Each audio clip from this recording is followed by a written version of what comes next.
So the last vestiges of Barrel Tongue's legacy echo across Icewind Dale. Then an ominous sign makes itself known. A falling star far to the west heralds a new unknown. A Goliath hunting party returns to Wyrmdoom Crag, speaking of a strange creature. Perhaps it may be the key to discovering the source of the mysterious light. And this is part 6 of the Plague of Ancients series. And this venture is by Paul Gabat. And between adventures, go and buy and sell whatever you want. We'll assume you're taking the Potion of Greater Healing. But if you want the silver weapon or ammo instead, just type that into chat. The adventure starts with you all gathered together at Wyrmdoom Crag. You're summoned to the main hall by Old Goat, the chieftain of the Thunlakalaga clan. She wants to brief everyone on what the Goliaths have been through so far, after one of their own, Feral Tongue, was corrupted by a material known as Chardalyn and brought death and famine to their doors. Alright, so let's do the character intros. We'll start with Claudius. Go ahead, Claudius. Well, you see what appears to be a tabaxi with a very regal looking mane, and he wears plate armor as well as carries a very finely crafted great sword and has a necklace of prayer beads, and he's got what appears to be a wicked moose bite on his neck. That looks like it's festering and not very pretty at all. He says, "Greetings and well met. I am Claudius, and for those that I consider my allies, as long as you are within 10 feet of me, you will receive a +5 bonus to your saving throws. As we will go through this crazy Icewind Dale together. And here he points to the very nonplussed looking dire snow leopard. This is Harumph. He is my faithful companion and snuggle buddy, and he will serve me as a mount. And he is very adept at climbing through the icy surfaces of the dales. And Moose will not come into this. Okay, next we have Dale. Go ahead, Dale. Um, Dale is a half elf that was brought to the Icewind Dale as a child as part of a caravan that was ransacked and raided, and she was left for dead until she was found by the Wolf Clan and raised as a Ragged, but is not normally one. Her goals in life are basically to see that other people do not meet her same fate. Talking to her for even a little bit will reveal the fact that she is dual personalitied, where at one moment she can be nice and the next moment she can be mean. And there's no rhyme or reason to it.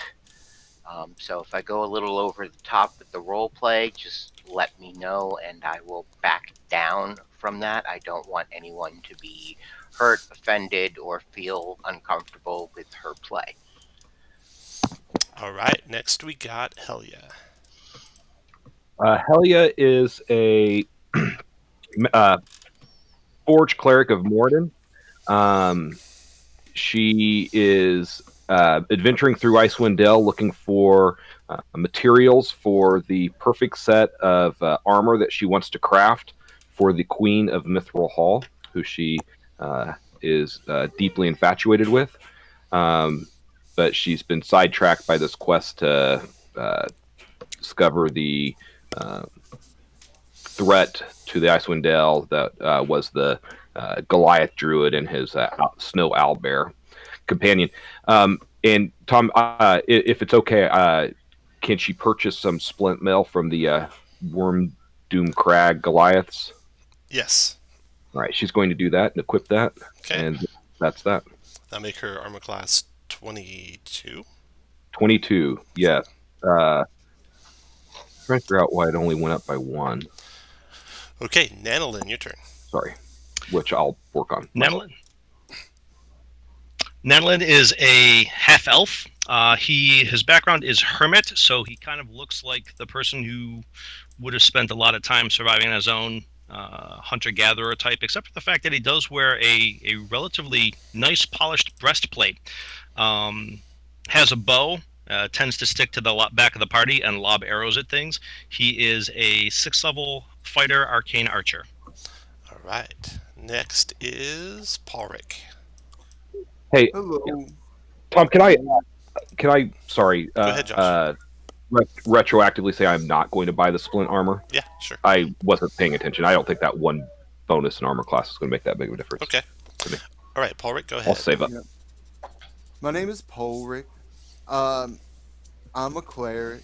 And you see before you, that's all he says. You see before you a furbolg, kind of tall. He around his neck he has a holy symbol. It looks like it's crudely made. You kind of go along with it. It's to Aminanter. But there also seems to be like another holy symbol underneath. Maybe. Um, he's like, and he just shakes his head. I wish we came by boat. All right, last and smallest, Kyril. Go ahead, Kyril.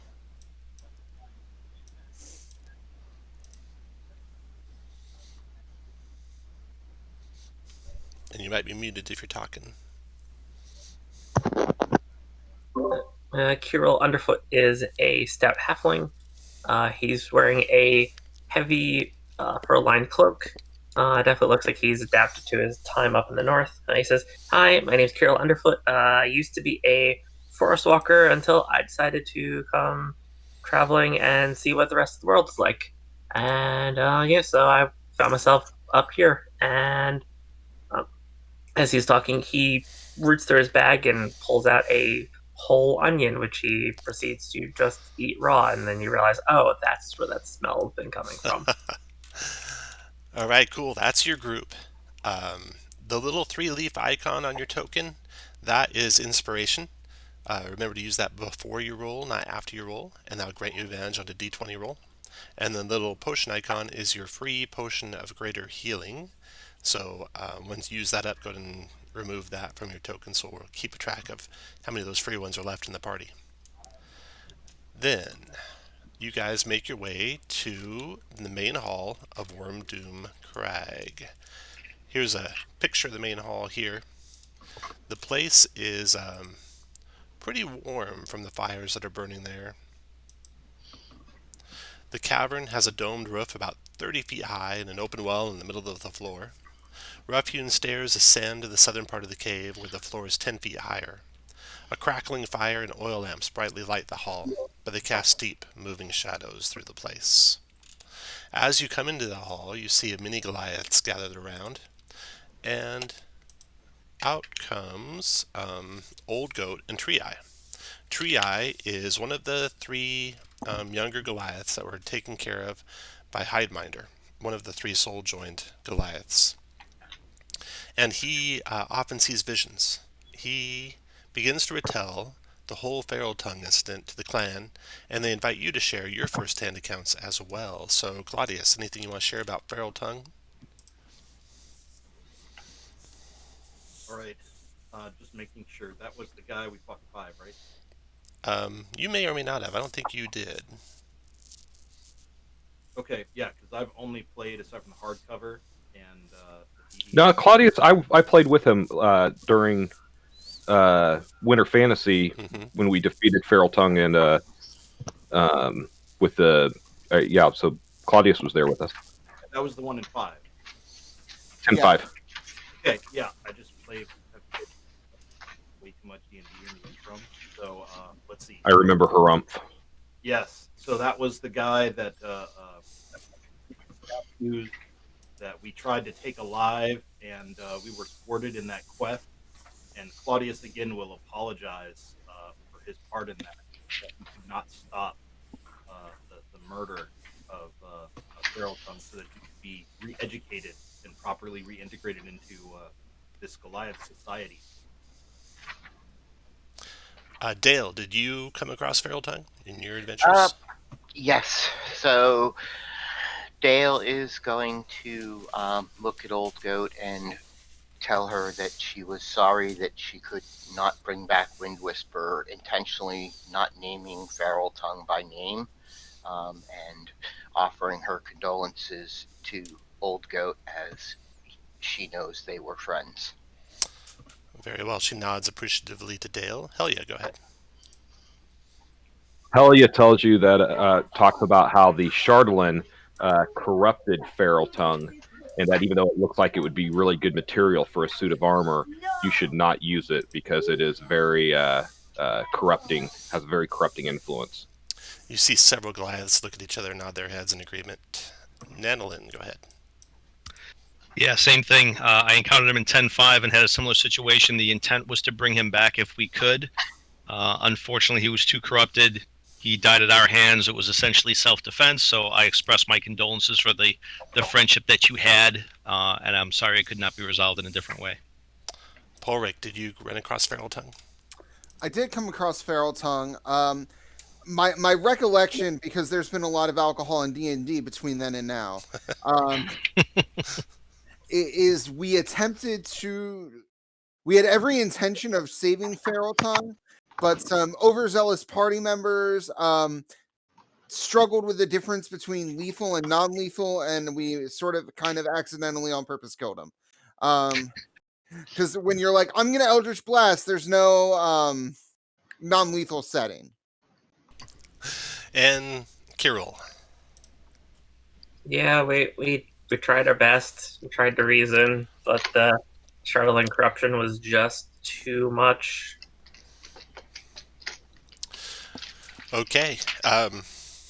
Tree Eye takes over from there, and he says that the staff, the Chardalyn staff that Feral Tongue used to empower and awaken the army of beasts, was also destroyed at your hands, thankfully.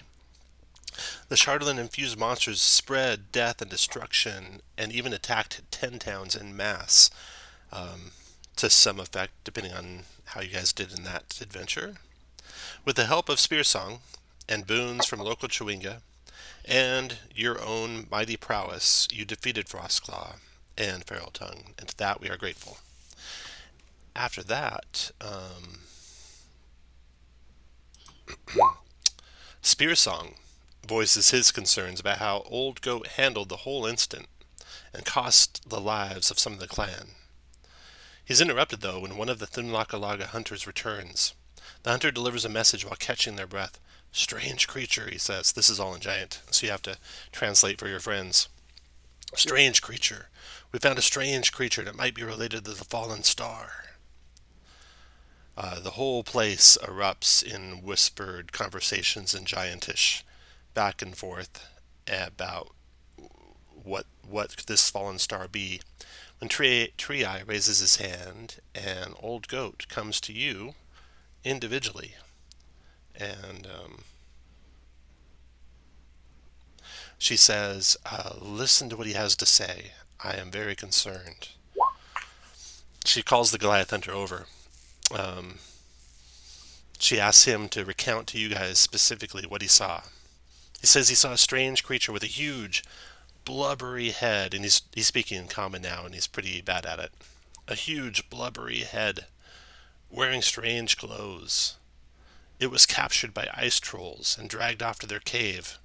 Whether it's alive still, I do not know. It won't last long in their hands, I'm sure. There's other Thunlaka hunters that have set camp near the cave entrance waiting for, and he turns and looks at Old Goat, and he says, for your decision on whether it's worth risking their lives to save the strange being. He's looking at her, and she turns and looks at you. And she says, you're the only ones I can trust who could go and save him. Can you help me one more time? I bet the creature's one of those hippo-headed space jammers. That's my current bet. Sorry. Claudius looks entirely uncomfortable at this and says, yes, we really need to go, and no Goliaths need to be around there, and yes, we will deal with him post haste. Dale is going to head over to Tree Eye, looking a little concerned. While she's there, you do notice that just like Tree Eye, she has one green eye, one brown eye, but they're the opposite eyes. She looks toward Old Goat and says, but of course, my lady. Old Goat says, I'm very thankful. Claudius is almost out the door. Despite your objections, Claudius, you need a guide. If you don't want a hunter to go with you, I could send Tree-Eye. He knows these lands better than anyone. Dale smiles immensely at the mention that Tree-Eye might go with them. Then Just it wanna is break settled. the- Tree-Eye will go. But do you want no other hunters to go with you? Doesn't matter to me. Let's just go. No, we must save this planet. I mean, our planet. Yes. Okay. Okay, so Tree-Eye leads you out. Old Goat asks you to meet up with the Thunlakalaga hunters near the Ice Troll Cave and to stave the strange creature. The hunter who delivered the news is tired and exhausted, and she instead asks you to take Tree-Eye, who is deeply knowledgeable about the land and can guide you to the cave. Okay. Do you guys want to cast any spells as you're traveling through the lands around the mountain of Wyrmdoom Crag, which is right here? Tree-Eye says it should take you a couple hours to get to the cave. Okay, so yeah, if it's a couple hours away, Helya will punch Claudius in the arm, and who else would be a frontline fighter? I am going to stay back with Tree-Eye, and while walking, I'm obviously more concerned about protecting Tree-Eye than I am the rest of the party. That was Horlick, are you a? Let's see who has high armor class here. Claudius. really you and Claudius are the only frontline guys. Okay, then I'll do our lowest armor class for the third one. So let's do Polric. Or no, I'm sorry, Nanolin. So Helya will punch Claudius in the arm and tell him he has good armor, and then go punch Nanolin in the arm and tell him to get better armor, and then punch herself in the face and say best armor. And all three, Claudius and Nanolin, you guys both get +5 to your maximum hit points as I cast Aid at second level. Is Nice, thank you. Tree-Eye guiding us from the front? He's like near the front by Claudius. Okay, I'm going to go right up there regardless of what anyone else says and literally attach myself to Tree-Eye. Okay. There's Tree-Eye right there. Is it okay if we give that to Harumph instead of Claudius? Helya, do you want to give the aid to Grump instead of Claudius? Oh, yeah, sure, if that's what Claudius wants. Okay. Good parting. Okay, everyone who got their hit points increased, increase your current and your maximum by 5 on your tokens, please. And then the trip to the ice cave goes rather uneventful as Claudius leads you through the mountain passes and valleys. And together, you arrive at the camp where you see 5 Thunlakalaga hunters waiting. The camp is located behind a large snow-covered rock formation. The temperature is quickly dropping as strong winds start to pick up. It's safe to say a snowstorm, no, a blizzard is imminent. The entrance to the cave is visible. Inside is darkness, save for a pulsing red light on the walls. Okay, so you got 5 Thunlakalaga hunters who acknowledge Tree-Eye as Tree-Eye approaches. Tree-Eye introduces you all. These are the heroes that have saved us from Feral Tongue. They've come to rescue this creature that you guys saw.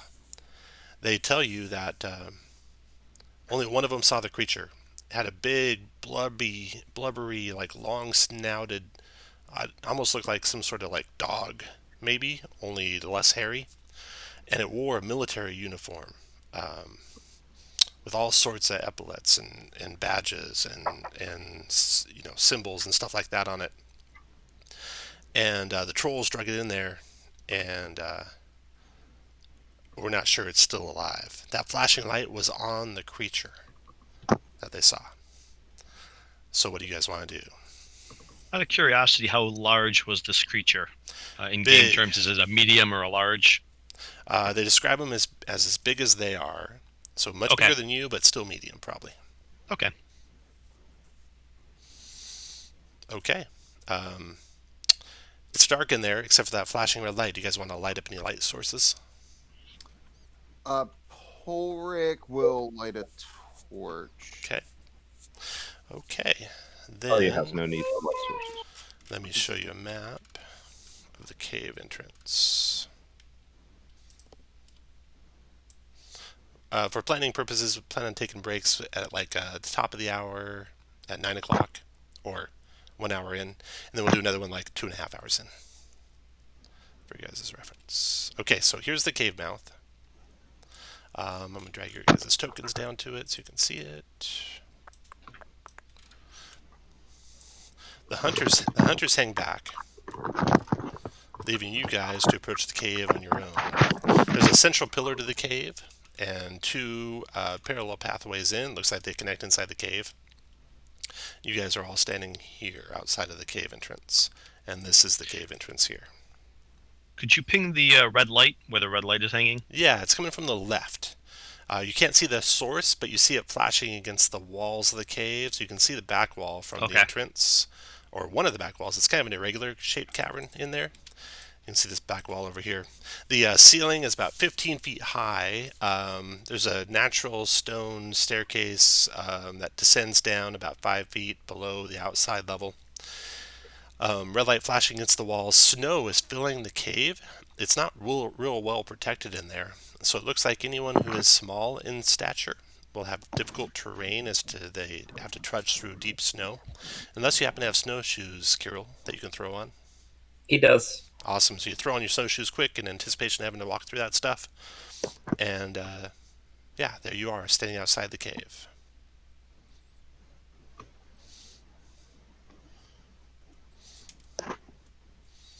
Anyone want to venture in? Is there I'm anyone curious that is enough good? I'll take the lead. Is there anyone good at looking for traps? Hork isn't bad. I'm okay at it. All right, then I guess it is Elgin Eye. Let us go. All right. Put your lead persons into the cavern, maybe about 10 feet or so, like where I'm pinging right here. And then take up the spot you all rest of you want to be in when the lead people get there. Where did Tree Eye go? Tree Eye is going to stand kind of back a little bit right there. Okay, I see him so. I'm going to take a protective position from the cave in front of him. Nice. Okay. He's actually against the wall of the cave, so you can stand there if you want. Okay. All right. When you descend down in Polric and Helya, move you guys back just a little bit. You see the flashing light to the left. You see a couple skeletons half buried in the snow. The light reflects off of right over here, up against a pillar of rock. Then to the left, not only do you see the flashing light, but it's silhouetting a huge creature that raises up to its full stature and seems to be moving your way. There's also the smell of like smoke powder, faintly coming from that direction. So let me show you the rest of that map over there. What is this, season 8? Okay, so the red pinging is happening right here. And you can see a creature slumped against the wall over there with a really big head and a military uniform on. Between you and it is an ice troll. And it is silhouetted by that red light as it comes your direction. And then with your dark vision, Helya, who had the torch? This might come in handy given there's trolls. Polric had it? Did it, but I don't really want to be holding it. You can drop it as soon as you get there if you want. Sure. Okay. I will drop it. Okay. So there's a torch on the ground there by Polric. And that is lighting up the corner recesses of the cave to your right, where there is a second ice troll. Roll initiative, everyone.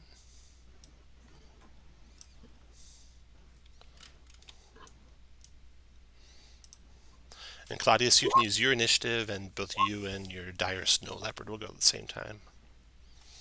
Right. The torch. Let me move the torch so you don't accidentally roll its initiative. Oh, did I actually roll the torch? Yeah, you rolled the torch's initiative. All right. What did I? Sorry about that. No problem. I have a 7. Let me. I'll re-roll and fix it, and then 8. Oh, and you guys are immune to fear while you're inside my aura as well. And thinking of casting something that is casting somebody but will break on damage. You're kind of really quiet and cutting out. You might move the mic closer there, Rob. Oh, so you're immune to frightened. Is that better? Nice. Yeah, that's better. All right, you're immune to frightened while you're within my aura, and enemies are frightened of me. They're gonna take damage at the start of their turn. So if you're gonna do like hypnotic pattern or something like that, it's not gonna work. Okay. Yeah. Dale, I don't have initiative for you yet. Go ahead and roll initiative. I am clicking on it and roll 20, but it doesn't seem to be linking up. I did roll an 8. 8. Okay, I'll add your initiative there. Turn. I'm trying to figure out what's going on. It might be one of those things where you need to click your token first. No, I clicked my token. It's just Okay. not coming through. I don't. More When Which the means combat- we'll get like 16 initiative rolls in like 2 minutes. Yeah, Mm-hmm. that's funny. Okay, when the combat I feel your starts, pain. Tree Eye steps back, so he'll be out of it. The Goliath hunters step back out of the fight and leave you guys to these dire giant ice trolls. The first person to react to the fight is Kirill. Mm.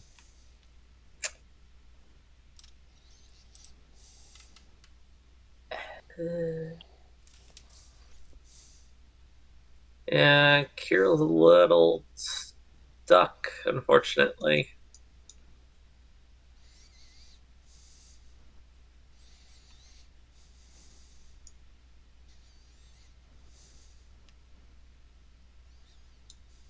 Yeah, I don't think there's any way he can really get in and see anything since it's going to take double move to get through the leopard spot spaces. So you move to there, Kirill. What else do you want to do? You want I'm kind of stuck there. I can't really get through, and I can't get line of sight on anything from where Yeah. I'm at. you got ready a shot? Yeah. Okay, you are ready to fire as soon as one of those trolls gets within your vision. Next to go is one of those trolls. Let's see if he gets close enough for you to see him. He moves forward 1, 2, 3, 4. Any of you attack as these things close? Like any of you got pole arms or anything? No? Okay, so he closes on up on Polric and Helya and Hrumph and Claudius, and you all feel a bitter, cold, magical, preternatural cold wash over you as this thing gets close. Starting next to it's going to be very, very hurtful. The thing attacks Polric first with a claw. 13 misses Polric by 1. 11 misses Polric. And then finally it tries to bite the unfortunate cleric. And also misses. Polric dodges out of the way of the giant troll. Kirill, you can take your ready shot. Announcer. Kirill, did you want to take a shot? Yeah. Okay, your crossbow connects. 5 points of piercing and 5 sneak attack for 10 total. Got it. Okay, the troll does not seem to be very badly hurt by that. This torch, let me move this to the bottom, to back. And it is in actually Polric Square if you need a torch. Ice troll's done. Nanolin, your turn. All right, Nadalin will take 2 shots at the ice troll with his bow. Hit. And everyone feel free, you can combine your damage and your crit and everything all together. I don't mind at all if you have that information. I know it gives you a little bit more information. 15 total, non-magical piercing. Okay, it seems to hurt it. So that's good news. Then the other ice troll, silhouetted by the pulsing red light, closes down onto Helya.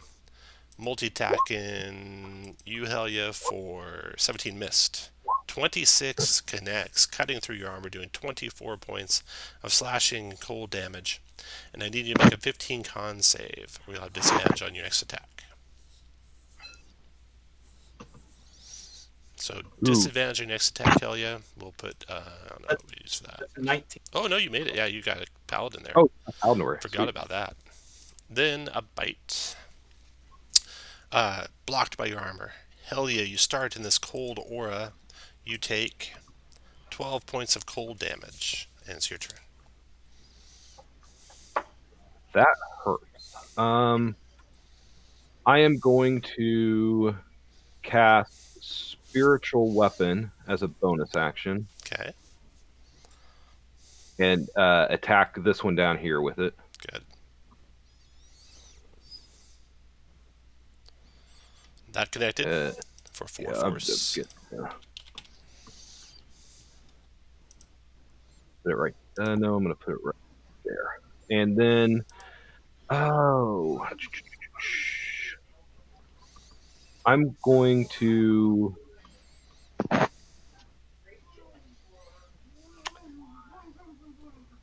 disengage and move to here. No, I'm not going to do that. I'll just attack with my Warhammer on this one. God, I hate splitting damage. All right. So Nice. 19 for 4. Nice, solid hit for 12. And after Helya, Dale, your turn. All right, I'm going to Sorry. knock an arrow and target that one.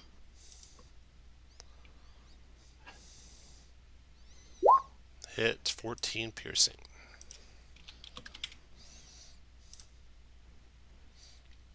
And that is my turn. Let's see. No, I'm actually going to cast Hunter's Mark with my bonus action. Okay. On which one? And that'll be for next turn. On the one I shot at. Okay. And then as a 6th level ranger, do you get an extra attack? Oh, I do. I do. I'm not used to that. Let me go back there and knock another arrow and say, hey, buddy, how's my Hunter's Mark doing? Hit again. Give me some more Hunter's Mark damage. That's... Oh, you want it every turn? Okay. Bell, Hunter's Mark. Boom. 12 So, damage. Got it. Okay. After Dale, Porrick, you starting in the aura of the ice trolls. Your damage is 11 cold. Ooh. Ow. I did not appreciate that. I am going to yell out Misty Step and move to here. Okay. That provoke? Or did you Misty Step? No. Oh, I know. Okay, got it. Yeah. And then I will actually no, I will move over. No, I'll move to here. And I'm not loving my action. I will yell out Cure Wound. Is it time for that?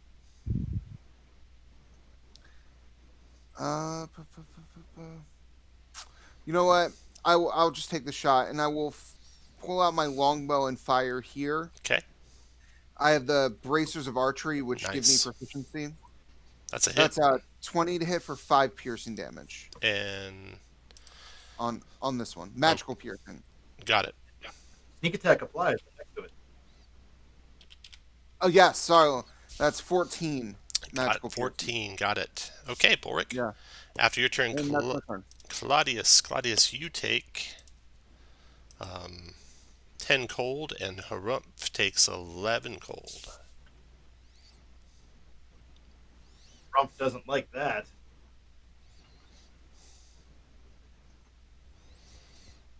All right.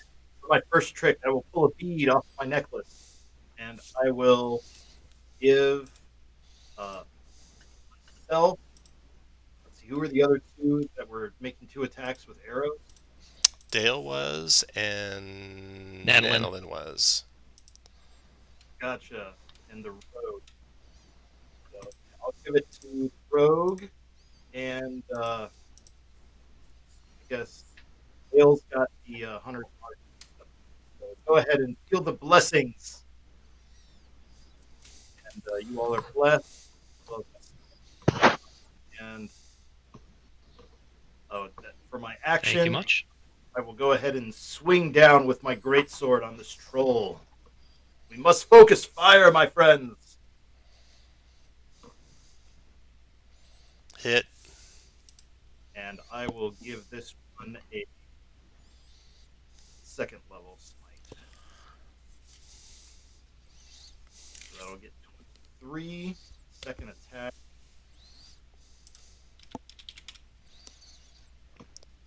14. I got nothing. 14 does not hit.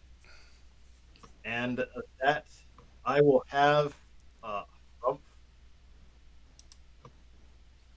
Rump is going to move into there to attempt. Is that a wall? No, you can move there, yeah.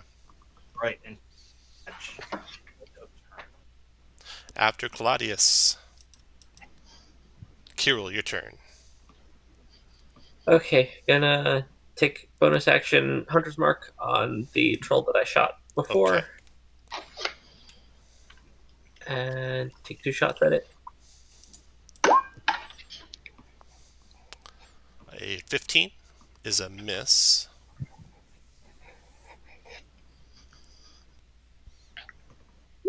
$19 hit for 10 damage. And then the Hunter's Mark. And 100 mark 2 more. Got it. Okay. That'll be it for After me. Kirill, the ice troll. So you see the ice troll regenerating some of the damage it took to the tune of 10 hit points regenerated. And then it will multi-attack onto Claudius with a claw. 10's a miss. 16 is a miss and a bite. Does a 20 hit, Claudius? We'll allow it. 17 piercing and cold, Claudius. Then Nanolin, your turn. All right, I will do 2 shots at the southern ice troll again. And I'll roll the bless additionally if both of these stink. I don't think the bless is going to make a difference on that first one. Second, it might. But let's see. I'll roll it for both. Let's see.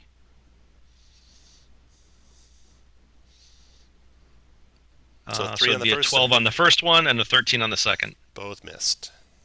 Aw. Okay. Okay, the North Ice Troll. It regenerates 10 hit points.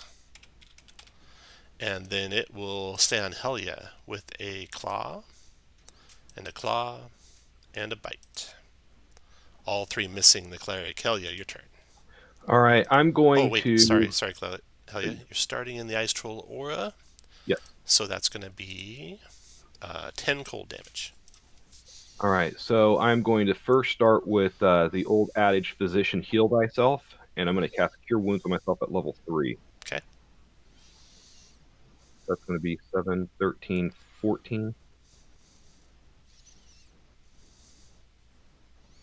And then bonus action, hit the ice troll right there with my spiritual weapon. 19 for 11. Nice hit. Okay, after Helya, Dale, your turn. Alright, Dale is going to knock her arrow at the Hunter's Mark and use her Colossus Slayer. Okay. And see if we can do a little bit more fun worth of damage this time. So Hit. that's a 24 for 14 plus my Hunter's Mark.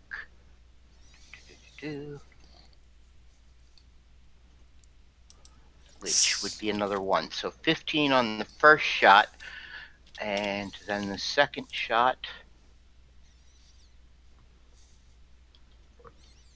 is a 12, which would be a miss. You're blessed, so roll a d4, please, unless I already included it. I did not.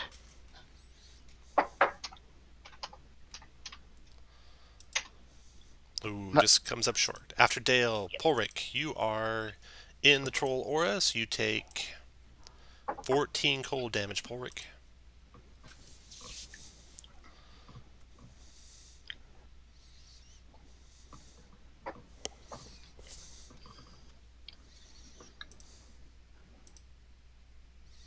And you're muted if you're talking, Martine. It was just me mumbling about how I didn't like it. I will move once.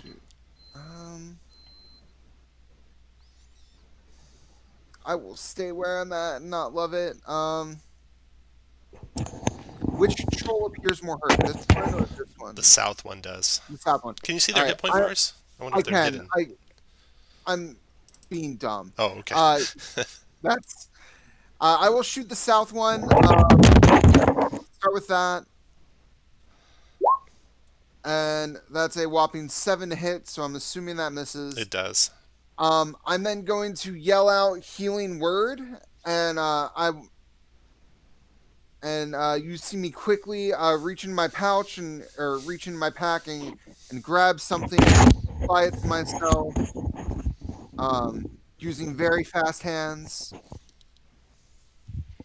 and it'll just be easier if I roll a d6. I will get back 10 hit points. Nice. Okay. After pull rate, Claudius. You start in the aura, so your damage is, for Claudius, 9. For Harumph, 11.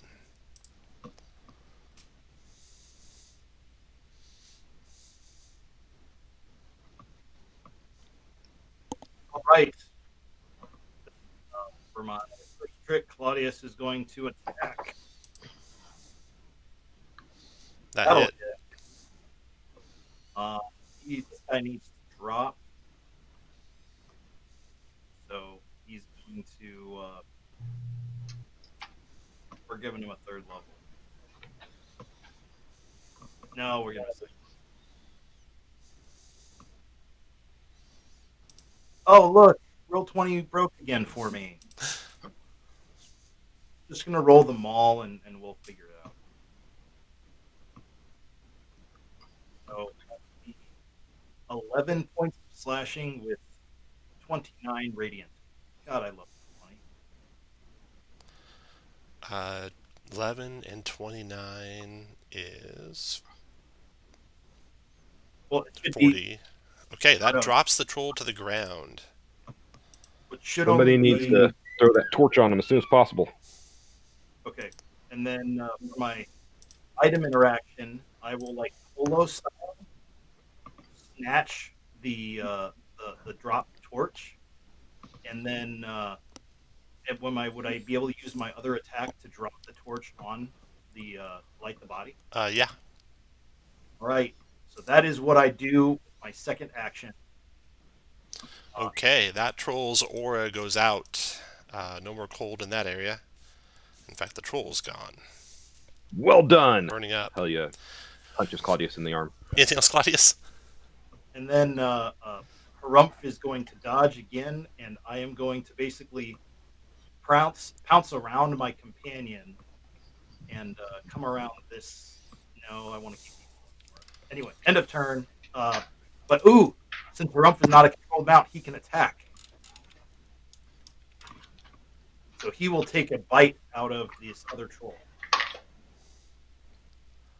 Missing horribly. End of turn. Kirill, your turn. Okay. First, gonna bonus action, move the hunter's mark, and then take 2 shots.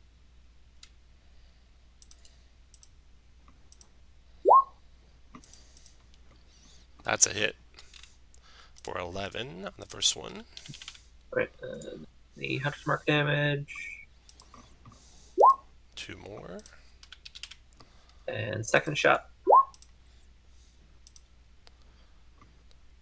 8 more. And Hunter's Mark again. The 12 actually hit. Oh, shoot. No. Yeah. Plus 8. Okay. After Kirill, Nanolin, your turn. Okay. I'm going to move a little bit closer. What's back here? So you see 2 skeletons halfway encased in the snow. But they're not animated in any way, correct? They're not moving at all, no. Okay. And just 2 more shots at the ice troll. Oh, that's nice.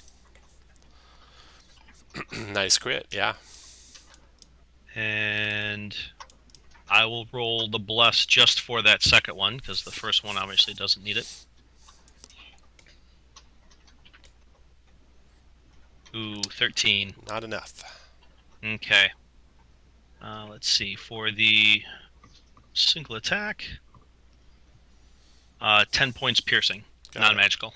Got it.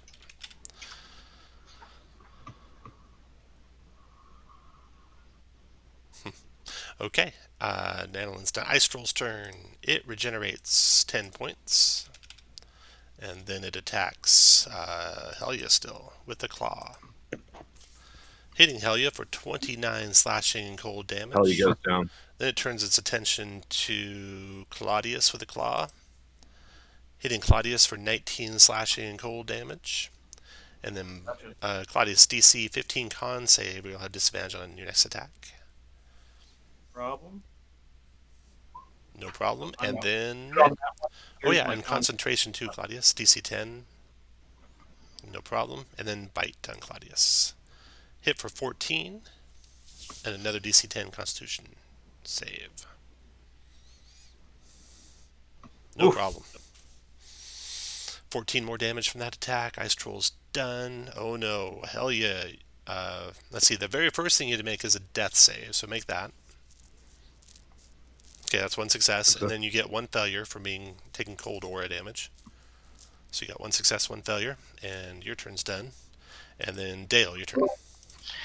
Okay, I am going to see the trouble my party is in, and I am going to cast Healing Spirit.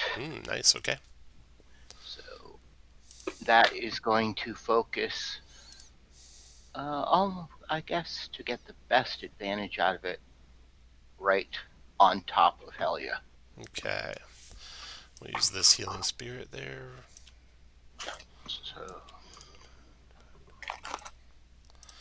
Helya should get the 4 points, I believe. Nice. 4 points back, Helya.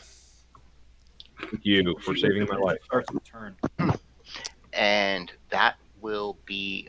I'm going to move the Hunter's Mark as my bonus action To the big troll, okay. to the other troll, but that is my turn after that. Okay. After Dale, Polric, your turn. Polric, you're in the You just ice. used 2 bonus actions.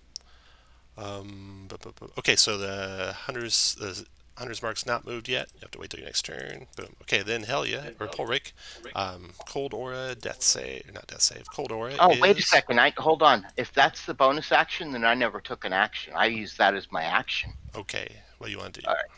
So, if I have line of sight on the troll, we're going to do the old knock it up and hit him. So that's a 27 for 16. Nice shot. And I did not move the hunter's mark yet, so that's it, 16. Nice shot. Okay, now Polric, you're going to take cold aura damage of 8 cold. Polric, and it's your turn.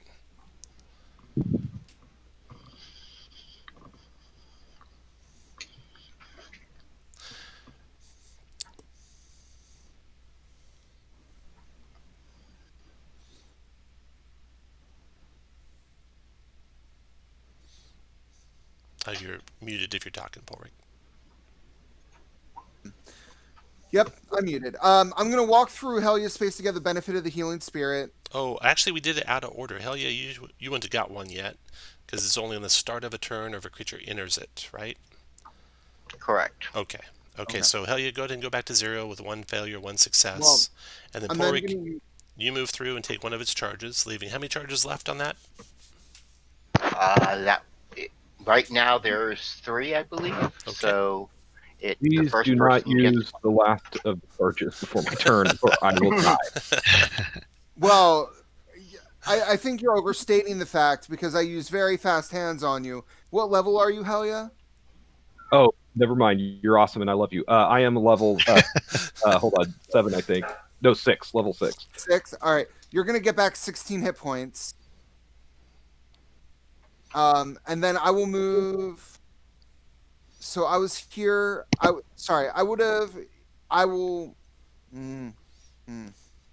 That's using my fast hands. And then when I move to here, I will provoke an attack of opportunity from the troll. Claw attack of miss. Swings wildly and misses. I will move out of the bad touch aura. And then I will shoot at it with my magical longbow, getting a whopping 10. Miss. And that is my turn. After Polric, Claudius, you start in the aura. You're going to take 14 cold, Claudius. Whoa! Nicely done, sir. Your dire snow leopard takes 8 cold.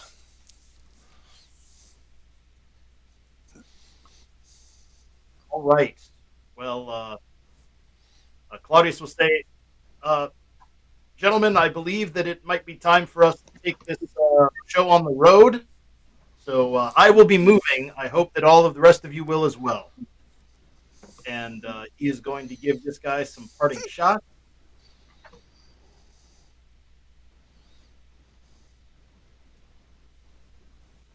Hit. Oh, I need to do a thing. I still have. So the first one's a hit. Give another my last second level. 2 22. Got it. shot. Hit.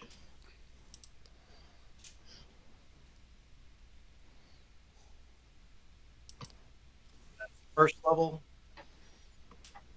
Is that 24? sir. 24. Got it. And then I have to leave, guys. So I will use my bonus action to cast a Cure Wounds at second level on Harumph, and then I am headed out of the cave because I have a single. After Claudius. Round is over. Harumph is disengaged. Kirill, your turn. All right. Gonna take 2 shots at the ice troll.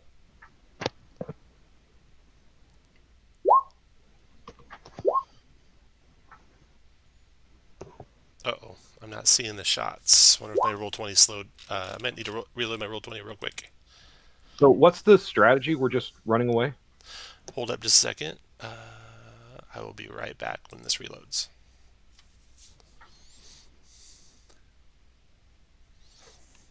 I don't like that term, even if it is actually what we're doing. I believe the term is tactically repositioning. To where?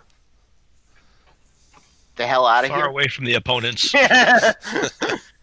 Well, Helya can't just leave that Gith here. To or More, I think Gish. more I think we are tactically getting out of that troll's aura. Okay, that I could get behind. I mean, I'm not going anywhere. I'm prone, so Okay, Carol, I see your 27. probably going down with this ice for an advantage on attacks against me. All right, so then that 27 is going to be a total of 15 damage. Okay. And then the second attack. Still loading here. 15 on the first. Got it. And then second attack. That's a hit. Okay. All right, and 12 for the second. 12 for the second. Got it. Okay, Kirill, after your turn. He's going to pull back a little bit. Nanolin, your turn. All right, 2 shots at the ice troll again. Both hit. Okay.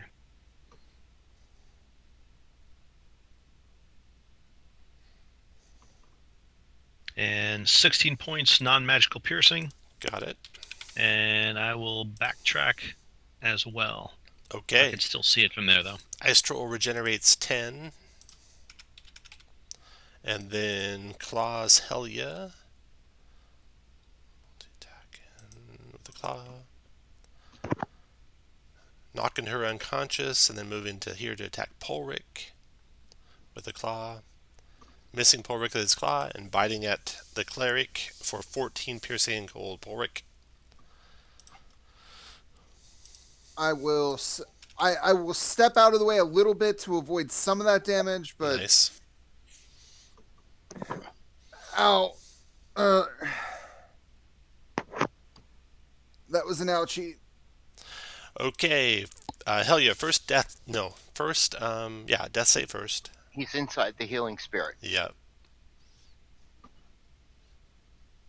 Save or success? So that's one success. You want to take the cold aura first and then the healing spirit? You indeed. Okay, you do. Give him some healing spirit, Dale. Nice. So you're at 5 hit points, Helya.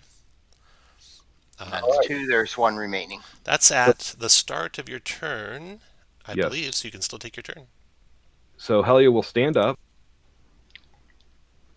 and bonus action will hit the troll with spiritual weapon. Okay. 20 for 4. Got it. And then, sorry, I'm thinking this through. I think even with a heal on myself, I don't know that I can get beyond that aura. So instead, I'm going to cast Searing. Nope, that's a bonus action. Never mind, I can't do that. So yeah, then I'm going to cast Cure Wounds just at level 1 on myself. Okay. No, I'm not. I'm not going to do that. I'm going to take a swing with my Warhammer. Okay. Let's go. Let's do this. Hit 23 for 8. Then, Dale, your turn. Dale is going to look to Tree Eye and say, "Are you okay, honey?"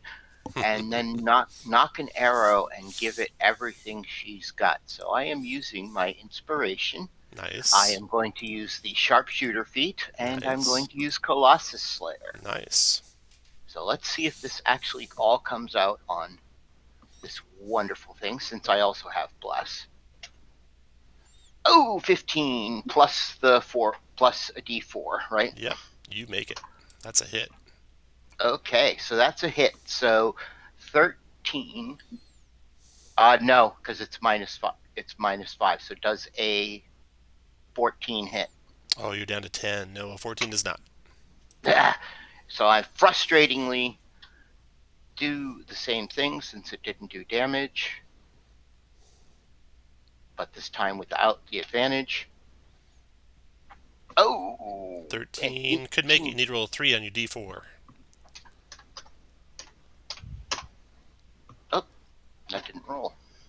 Let's try that again. Boom, you hit. Boom! Okay. So that is... Which one was it? So it's the 12 plus crit. So you did 12 So plus 6 12. plus 2 more It's D8, 12. right? I didn't crit, so it's 12 Right. plus 12 plus 6. 6 plus 2 more D8? Or no, plus 20 or plus 10, right? Plus my 100. No, I didn't move the 100's mark. So it's... 28 total?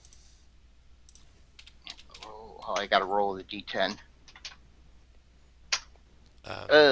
Wimpy. What's the D10 it's, for? The sharpshooter. Oh, it's just automatic extra 10.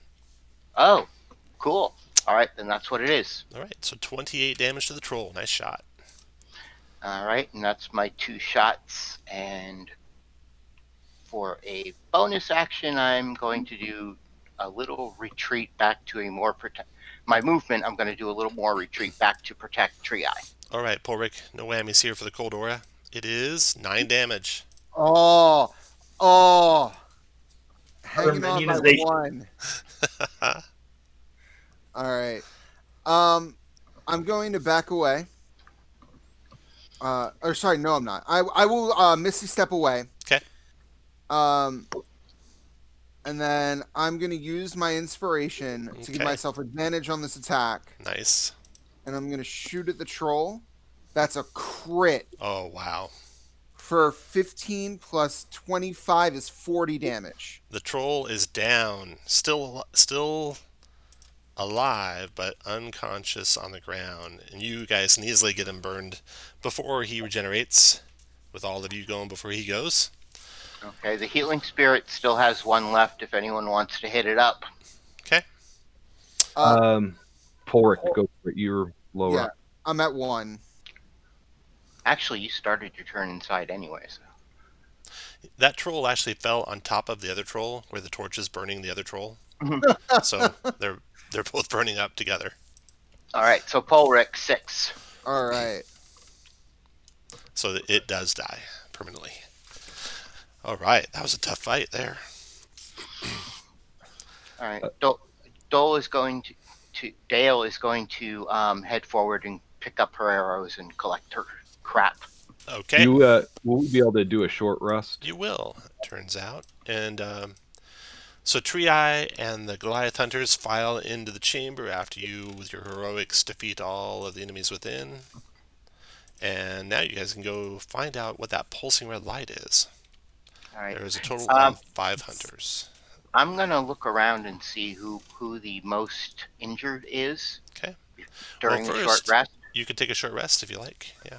Well, no, I'm looking before we take a short rest. Looks like it is Claudius. All right, so I'm gonna go out and offer Claudius my inspired hot chocolate, which will allow him to take a 1d6 extra without costing him a hit dice. Thank you. As I was only one small breath away from seeing the Cat Lord in the afterlife.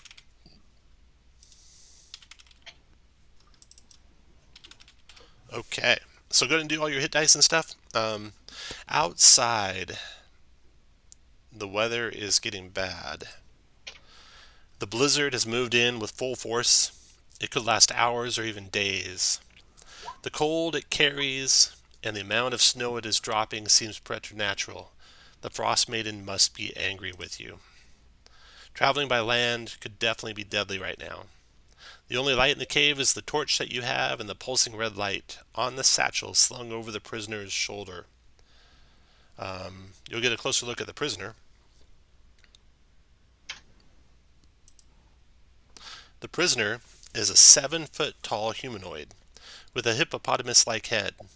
He is dressed in the military uniform of no military you have ever seen. He is exhausted, wounded, and freezing, and there is a dreadful sting on his throat. He cannot seem to speak due to the wound, but instead points to a pocket on his satchel.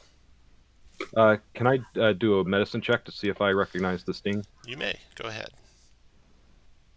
21. It looks like some sort of venomous, like scorpion-like sting. And furthermore, you don't think long rests or spells will be able to help this creature. Its anatomy is wholly different than your own. He's pointing to a pocket in his satchel. Check that out. We'll attempt to give him 5 points of lay on hands. Okay, it doesn't seem to help him. I'll check the pocket on his satchel. I will attempt to heal him. He would get back 5 hit points. Doesn't seem to help him. Check out the pocket on his. Drink herb tea 33 alpha before administering medicine or restoration spells. Mm-hmm.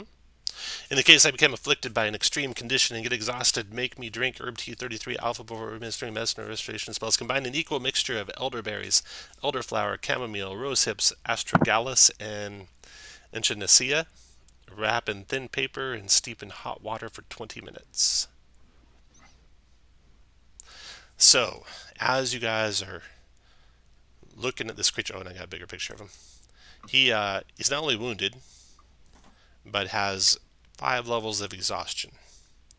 Ooh. So transporting him could be deadly.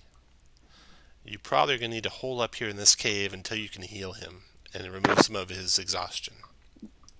He can't communicate except by his gestures with that sting on his neck until he gets healed, it looks like. Tree-Eye joins all of you, looking over him and looking at this note. And Tree-Eye says, I know where we can find some of that stuff. In this cave? Awesome. Oh, it's not that easy, he says. I've heard of an apothecary living in a cave 2 hours south of your current location. The apothecary can be identified by their especially thick winter clothes and a cracked jade dragon mask. You should take food or the ice troll's hearts to trade for the herbs you need. If he doesn't have what you need, there was a caravan about 5 days ago attacked by animals. It was laden with food and spices. Maybe it might have what you need. I can't be sure the herbs you seek are still there. It may be worth taking a look, though. The attack site is about an hour west of the cave. And then there's Chewinga, which you are all familiar with. I've heard that there's been an increase of the tiny elementals called Chewinga in the area who plucked all the astragalus until there was nothing left. Your best chance to find this herb is to attract one of the elementals by making an interesting pile of trinkets and other items as an offering. So, you have that stuff, you could potentially get something to heal this hippopotamus man. Also in the cave, the skeletons, they have some treasure that you find on them. 2 coin pouches with platinum, gold, and silver coins, and diamond and agate gems left by the dead and now skeletal adventurers. You don't know who they were or how long they've been here exactly. All right, and it's All right. perfect time for a break. Let's take our first break. Let's come back at let's come back at 20 after the hour. 12-minute break. Okay, I hope everyone's back. So, you guys did an amazing job focusing fire in that last battle. It would have gone a whole lot worse if you had been splitting up the attacks. Ugh. Still felt pretty rough. Yeah, it was a tough one. Polric, you can spend hit dice if you like. I spent 4. Okay. Good deal. So to recap, you have 3 ways to get maybe the medicines you need to help this hippopotamus-headed officer, it looks like. And outside, a blizzard is raging, and this blizzard is not natural. It's colder than any normal blizzard. So it's going to be very dangerous to go out there. Anyone who does. And so for your survival, you'll need food and water. You could forage outside for an hour to find enough food with a 14 survival check to feed you and a number of other creatures equal to your wisdom modifier. And if you're outlanders, you could do even better than that. And then warmth. So for fuel for fires, you can spend an hour, make a 14 perception check, gather enough dry wood for a day of fires in the cave. And I have a ice sculpture that will keep up to 4 medium creatures within 5 feet of it comfortably warm. Oh, okay. So with that, does anyone else have an ice sculpture like Helya does? Polric does. Polric does. So Yeah, Kirill as well. Kirill also has Natural Explorer Arctic, as well as the Wanderer background feature. got it. Okay, so with all your ice sculptures that can burn and provide fire, you basically with each hour, I think you might need. Let's see, do we have 3 of them? If your character has one, raise your token 1 square. So I know Helya does. Any others of those? And each one of them covers 4 people. Oh, 4 of you. That's 16 people. So you're going to have enough heat. You don't have to go and gather any wood. And then for food, you can use your rations, of course. So if you have enough rations, you don't need to go gather any food. So then other thing you want to do is get the medicine. So day 1, let's see what we're doing on day 1. I don't think probably any of you need food as long as you have rations. The hunters and Tree Eye have enough rations for themselves, so you don't need to worry about them. Claudius, what do you want to do day 1?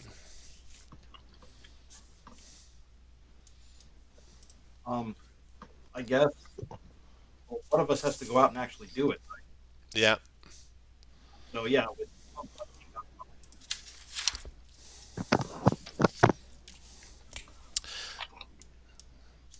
So Claudius, you want to go to the apothecary caravan or stay here and try and lure in some Chewinga? I'll go to the apothecary. Apothecary. Anyone want to join him in that trip? If you do, I'm going to look back at Tree Eye and say, what do you think we should do, my dear? Tree Eye will stay here and try and help anyone who wants to lure Chewinga. And I'm going to stay here and lure Chewinga. So if you want to go to the apothecary, raise your token 1 square. We'll take care of that little expedition first. I feel like I can use my Channel Divinity Artisan's Blessing to create trinkets for the Chewinga. Nice. So You guys gonna send Claudius alone into the wilderness? If Claudius is gonna be the only one going, then Kirill will accompany. Okay. Claudius and Kirill. You head off into the blizzard. You gotta make a 2-hour trek there and a 2-hour trek back. And this cold is unnatural. It's beyond what cold weather gear will protect you from completely. So I'm glad I've got my thermal cube. you've got your cube. What cube is that? So thermal cube is 95 degrees Fahrenheit around me for 15 feet. Okay. Is that in D&D Beyond or anything? I assume so. It's from Rime. From Rime Magic Items. There we go. A 3-inch cube of solid brimstone generates enough dry heat to keep the temperature within 15 feet at 95 degrees. Okay. Alright, so you two can make the journey safely, and you get to the apothecary, or the cave where the apothecary should be, and that's what you see. Following Tree Eye's directions, you spot a small cave with a campfire inside. Inside is a 6-foot-tall creature who introduces themselves as Butiki. Butiki has a kind of a raspy voice and kind of high-pitched. They're all bundled up, so you don't get a good look at them, and they have a mask over their face that is of a jade dragon. So Butiki invites you into the fire and says, "What do you have to barter?" Parts of these slain beasts. Yep. And what are you looking for? We're looking for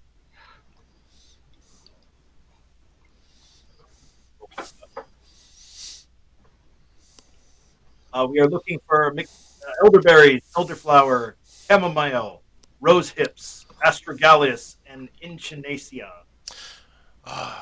We have chamomile, which we would trade for a troll heart. And we have echinacea, which we would trade for a troll heart as well. Sounds good to me. Butiki extends a disproportionately small, gloved hand to seal the deal, while a second arm emerges from the coat and hands over the herbs. And then Butiki says, "But wait, we also have this," and they proctor a satchel full of blueberries. They continue, "They're quite rare and may be useful in soothing savage beasties like wolves. Lots of wolves in Icewind Dale. Would you want this?" You take in trade. 20 days rations.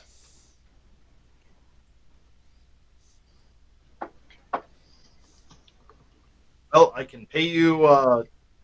Don't have them with me.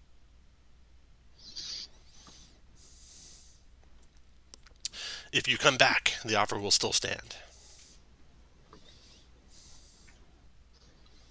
Well, I guess I will appreciate that.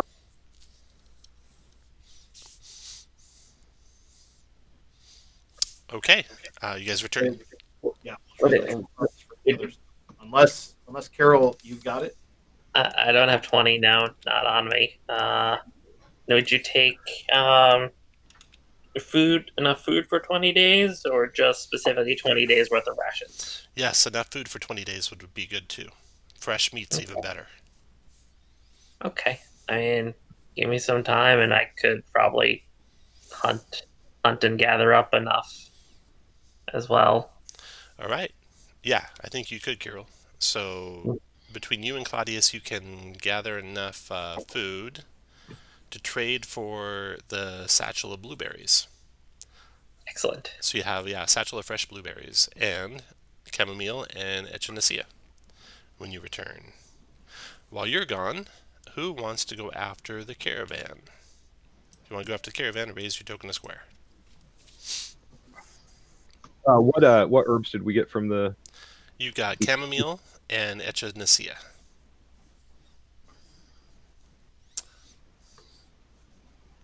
Nanolin and Polric are going to go after the caravan. Yep. Tree Eye will send a hunter. Let's see, who's the friend of Tree Eye? That's Dale, right? Dale. Okay. Tree Eye says, I can send a hunter with you if you go to Dale. Will you be okay here alone, hun? I think so. I've got 4 Very more well. hunters in Helya. Very well. Be safe. Okay, so you four head off to find the caravan, which is quite a distance, about an hour away. So I need every one of you, unless you have some way to stay extra hot like Claudius does, to make a DC 15 Constitution saving throw. I have the Arctic guide background, so does that do it? What does Arctic Guide background I'm natural explorer. Arctic? Let's see. Yeah, natural explorer Arctic, I'll give you advantage on your check. and it's a con. It is a con check, yeah. Con save. There you go. I'll let you pick between the 20 and the 21. And then the Hunter con save. And he has advantage with his natural cold resistance. So he'll make that. Okay. So only Nanolin comes out of that with 1 level of exhaustion, Nanolin.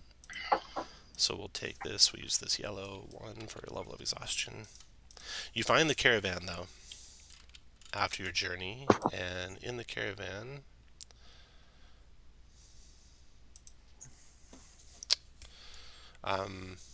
are skeletal humanoid carcasses strewn about, eaten by animals, now mostly frozen in the snow. There's crates and barrels that have been knocked or thrown into the snow around the ruined wagons. So the 4 of you can search through that, see if you can find what you're looking for. Make a group perception check. All right. Oof.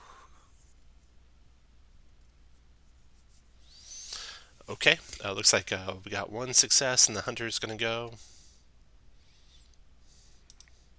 And he fails. So after an hour, you don't find anything that you're looking for, but you haven't searched everything. So everyone make another Constitution save, DC 15. Okay. And I would have failed the first one. I only rolled a 10. That was Nanolin? Okay, so Nanolin, I gave you a level of exhaustion.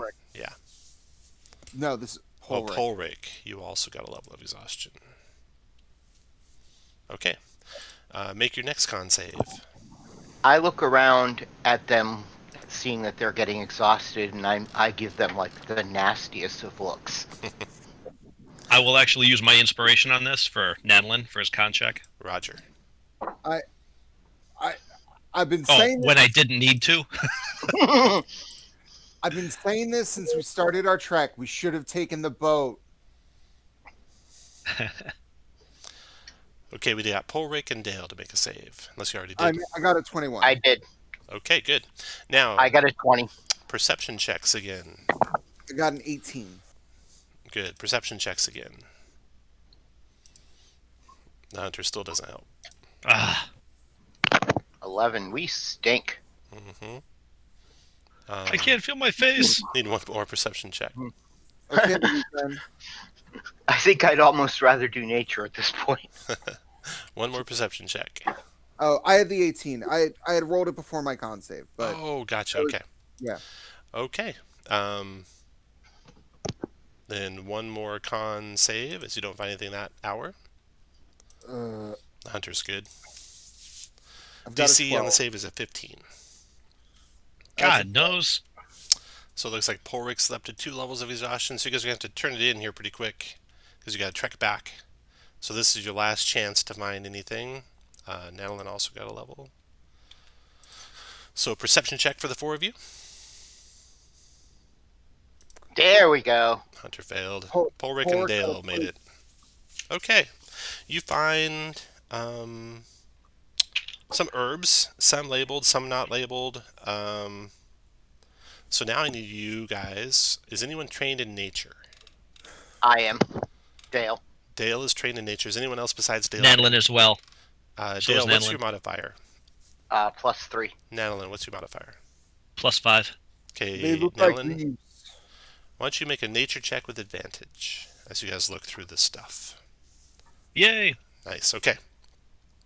So, searching through all the crates and barrels of supplies, you find a small wooden crate packed with jars full of herbs and spices buried in the snow. Some jars bear labels in common, indicating they contain dried elderberries, elderflower, and rose hips.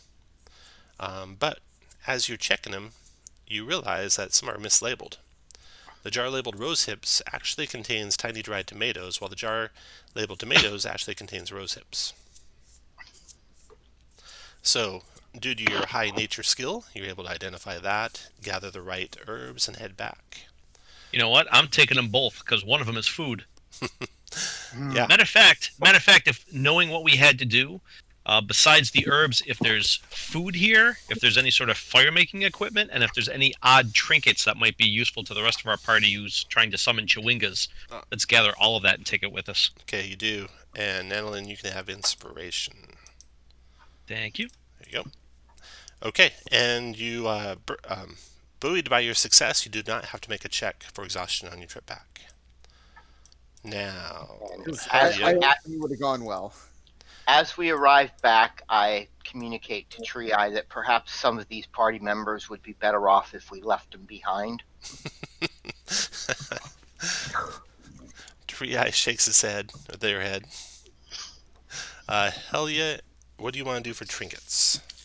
I'm going to use my Blessing of the Forge, or not that one, sorry. My Channel Divinity Artisan's Blessing to create some metal trinket, something that like a. I think the last time I did this, I did a wind chimes or something like that, or maybe it was a fan, but a wind chime creation. Okay, Helya, you get some trinkets out. Tree Eye does. The other hunters have some fish hooks and arrowheads and such like that, and you guys all pile it and do a little pile. Make a perception check, Helya, with advantage, given that you're all looking to see if a chewinga shows up. And can I use guidance on this one? Yeah, sure.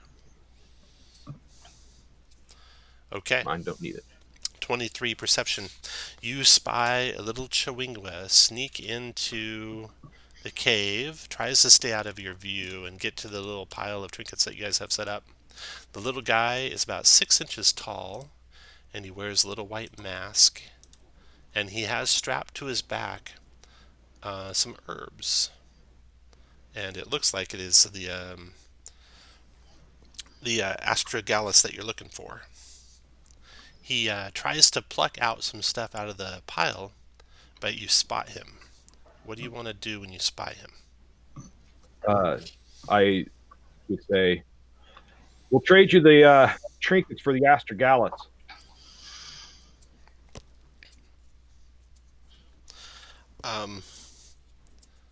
He makes a symbol, or he's pointing to all the trinkets and to himself.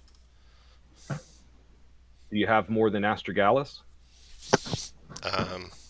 He takes out one bushel of astragalus, lays it on the ground, and then has another one in his hand, and holds it and points to all the trinkets. We still need elderberries and elderflower, right? As well as the astragalus? No, you'll have everything. Oh, okay. All right. I hold up 3 fingers and then point to all the trinkets. Okay. Make a charisma persuasion check.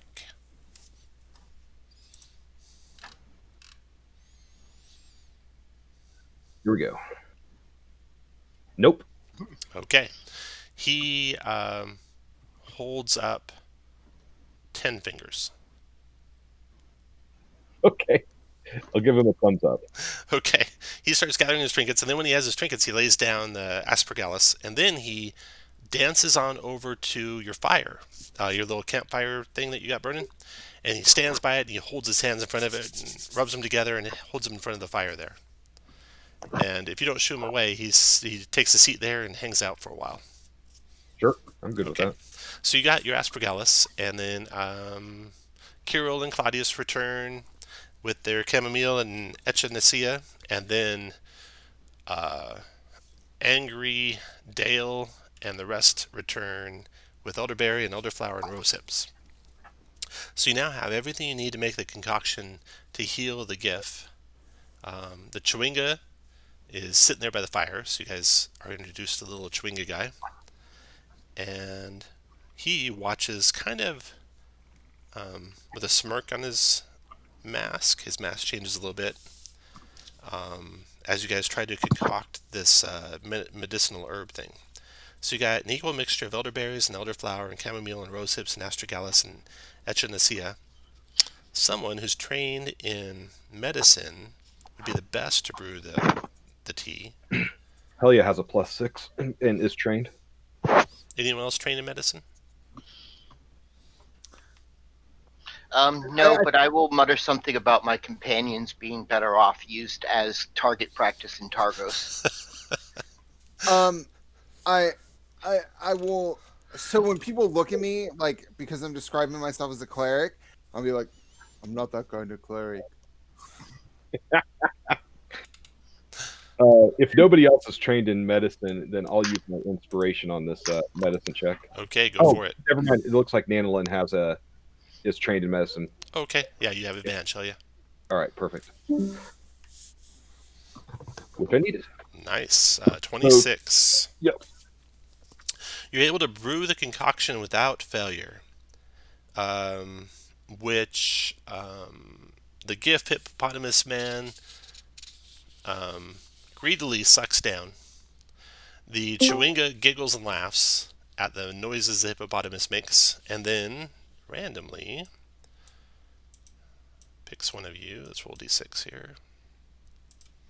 Number 2, it's going to be Dale. Pats Dale on the back, and Dale, you have a charm now from this Chewinga. And it is a charm of the Ice Troll. It allows you to use your reaction, and when you take cold damage, to reduce the damage to 0. And you regain hit points equal to half of the cold damage you would have taken, and it's usable one time. So, I'm going to smile at him while they pat me on the back and blow them a kiss. all right, it catches the kiss and then disappears as it takes a dive into the snow outside the cave, leaving you guys with the gift. So the gift now, he can now be healed. So does anyone want to try and heal up his wounds? It'll take a couple days, several days of waiting here for his exhaustion to go away, but you can start healing him. Yeah. Polric will give it a shot. Okay. It definitely works. I know somebody else also has the hot cocoa. I do as well, and you can use that once every short rest to restore 1d6 damage. So Yeah. that's available. That's available while we're camped out here, looking to heal. Is your hot cocoa the healer feat?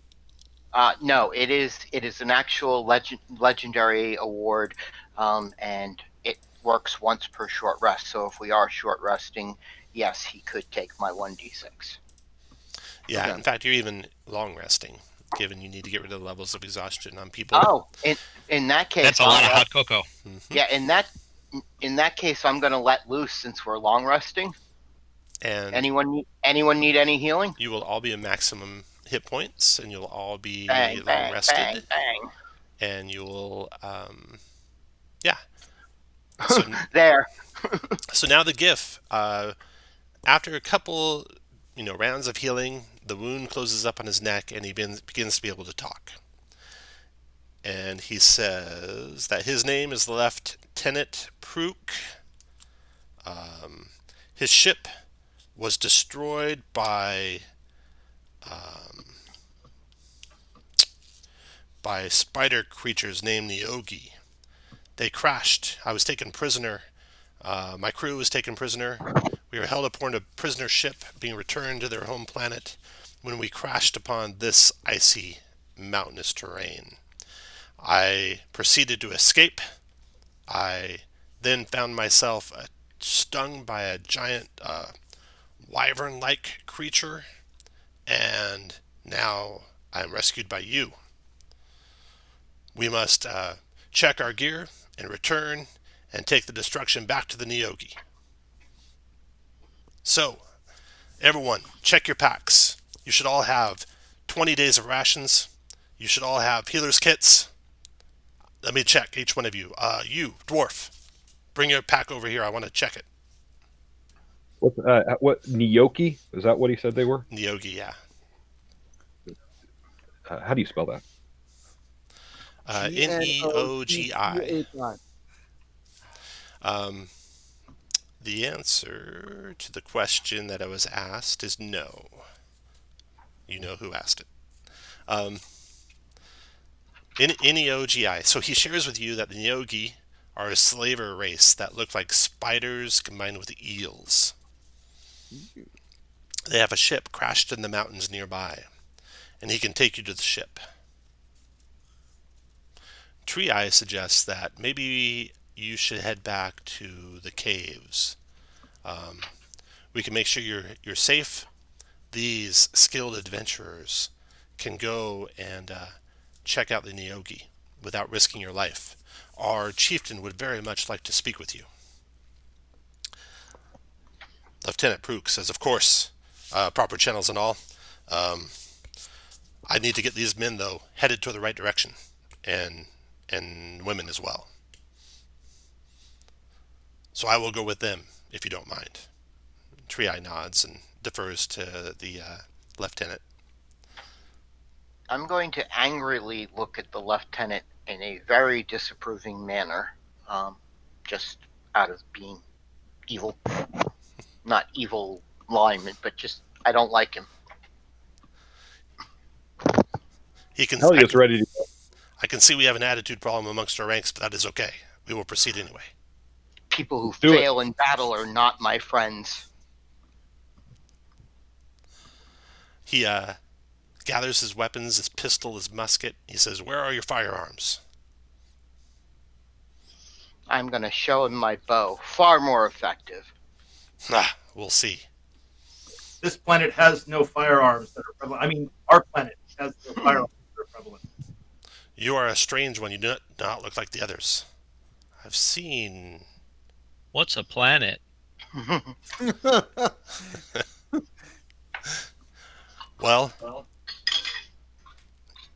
this is a planet that you're on, and there are many more like it across the stars.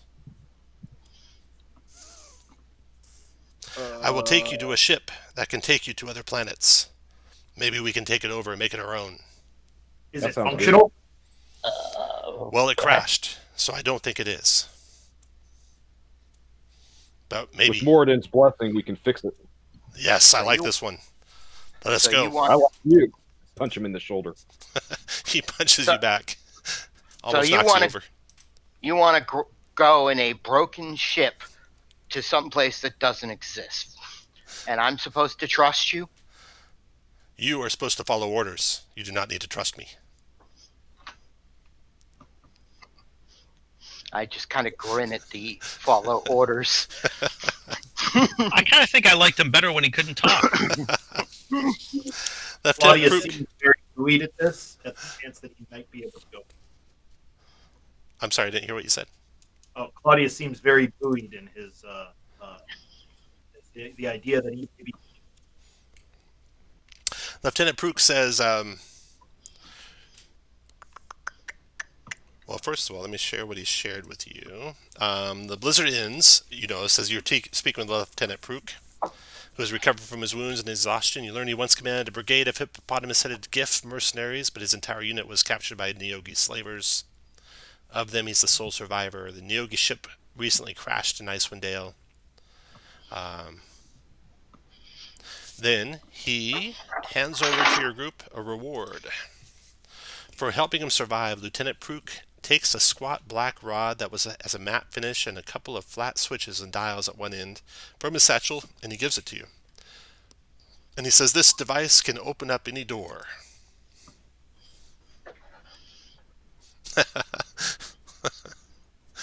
So that's a chime of opening that he gifted to you guys. It's got 10 charges. It's you can click that link in the very bottom. That'll take you to D&D Beyond, so you can see what exactly it does. But basically, it'll open a door for you 10 times.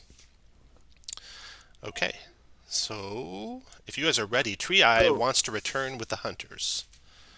He wants to take Lieutenant Prook with him, but Prook wants to guide you guys to the mountain. What do you guys want? He can give you directions so that you don't have to take him with you, or you can take him with you. I say we let him go with us if that's what he wants. Why? He apparently is useless in battle. But he may be able to assist us in getting the ship ready to fly. Well, I'd point out that he single-handedly held off those ice trolls that took all 5 of us, or 6 of us, a heck of a battle to take down. I didn't seem to have any problem during that battle. Perhaps you should stay behind as well. Maybe you should get in front of their faces. Okay, so that's you can take a vote. If you want to take Prook with you, raise your token a level. If you want to leave him behind, drop your token a level.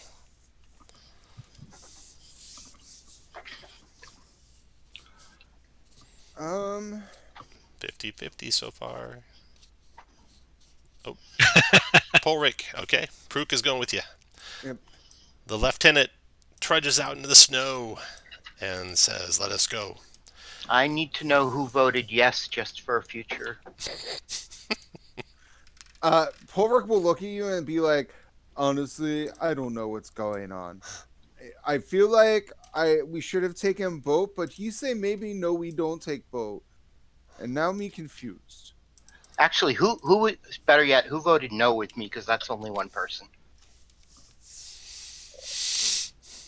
Nanolin did not want him to come with us. All right. My logic was he might be able to give some information to the Goliaths back at their home base that might be valuable to them.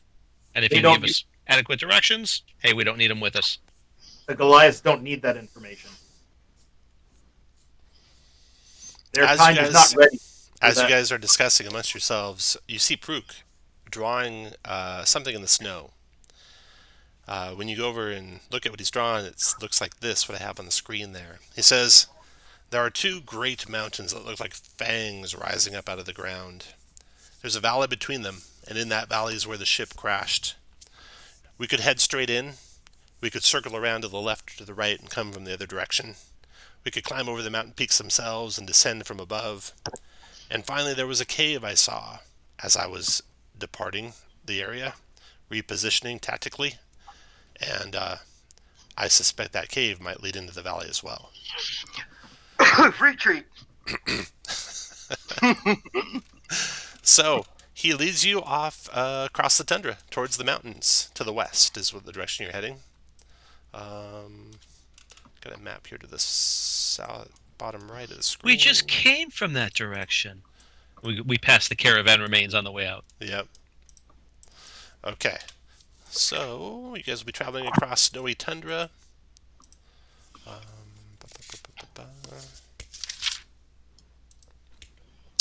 With the blizzard gone and Lieutenant Prook healthy enough to travel, he takes you west toward the location of the Neogi ship. You travel over a tundra covered in snow. What little plant life was present is now covered in ice. All the water sources you pass are frozen solid. It is clear and cold. The wind produces sounds like a wailing beast. So, are you going to do the same aid spell today? Yes, yeah, I'll and punch the same people. Got it. Anyone else want to cast any spells for your travel? Nope, Okay. none here. Okay, then let's get a marching order. Lieutenant Prook will be near the front, and everyone else can be arranged how you want. You're traveling from the right side of the screen to the left side of the screen. Set up what march order you want.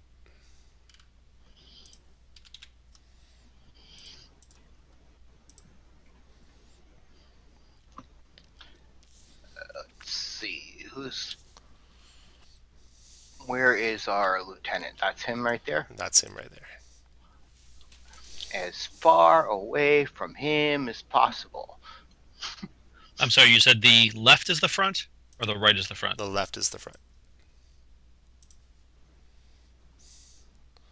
Okay. As you travel, anything special as you're traveling? Any special actions you're taking, or are you just basically traveling as a group with the GIF? No, I've got my bow out and I keep tapping an arrow against it, not knocking it, but just tapping an arrow against it and following the GIF with a suspicious eye. All right. Claudius will continue to ask the Gith questions about the ship. Okay.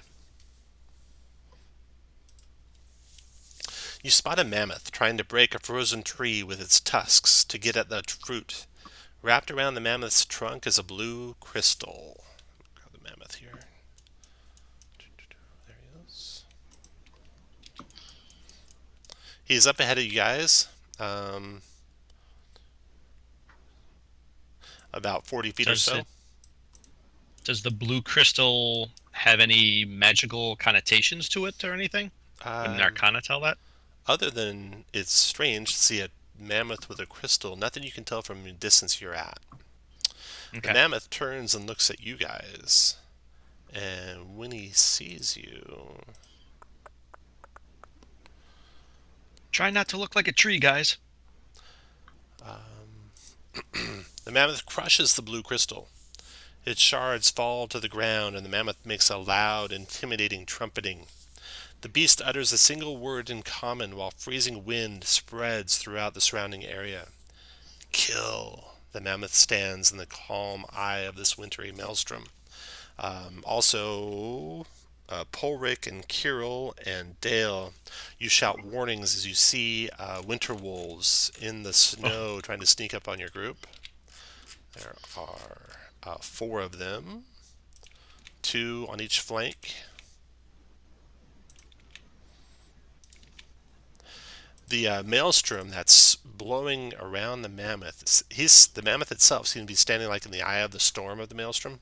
And so I'm going to put a little blue circle around him. And it looks like there's no wind in that blue circle. Let's see if this works. Yeah. Everywhere outside of that blue circle that's around that mammoth, it is howling, freezing cold winds.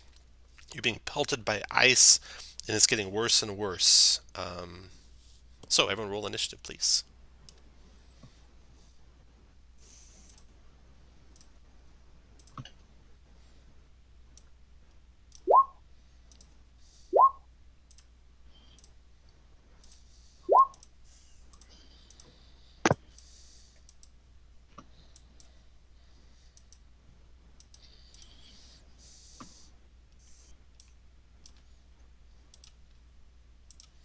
Okay, Dale, you are first to act. So, let's see here. Freezing wind. When you start your turn in the freezing wind, you have to make a Constitution saving throw. DC 14, Dale.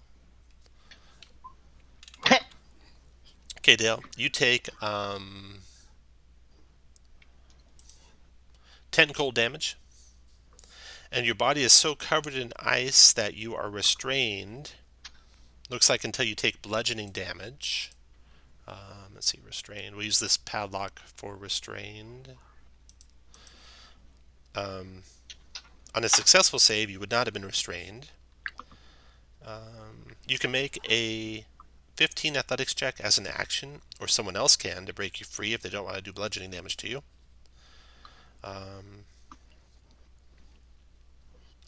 And again, if you guys can get within the blue 20-foot radius around that mammoth, there will be none of this cold wind. Okay, Dale, so you are frozen in place. What do you want to do? I'm going to go ahead and try and break myself free. All right, athletics DC 15. And I feel like I cannot break myself free. Anything else? Am I too restrained to cast a spell? You are not. You can still cast a spell. Okay. Then I am actually going to cast Healing Spirit right on top of me.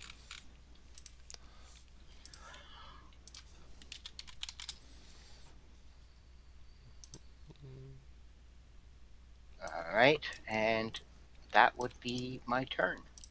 Okay, there's the healing spirit on Dale. And next to go is going to be the Winter Wolf.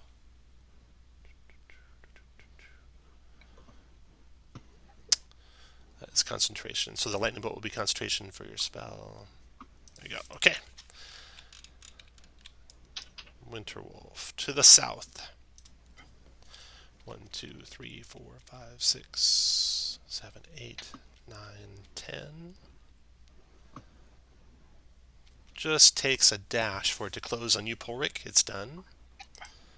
And then we got a Winter Wolf coming after the main group of the party. 1, 2, 3, 4, 5, 6, 7. From there, it breathes a cone of cold.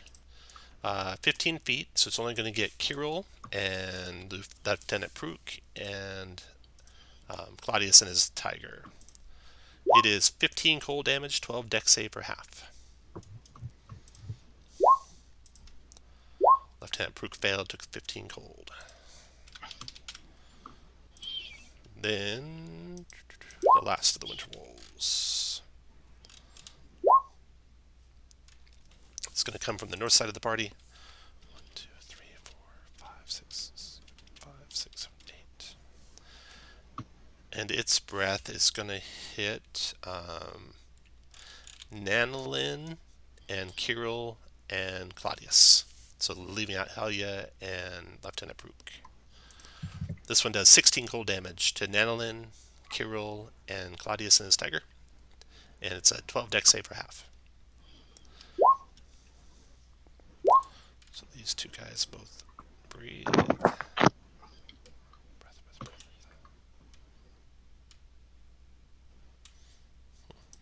And then next to go is Kirill. Kirill, make a DC 14 Constitution saving throw. You are good, Kirill, so you're only going to take 4 points of cold damage. What do you want to do, Kirill? Okay, hang on.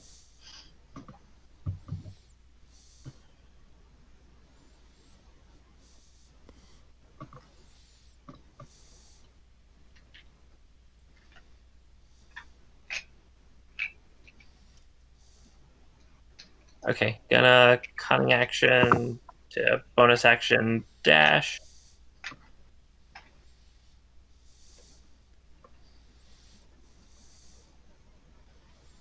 And then, yeah, I'm gonna shoot at the mammoth.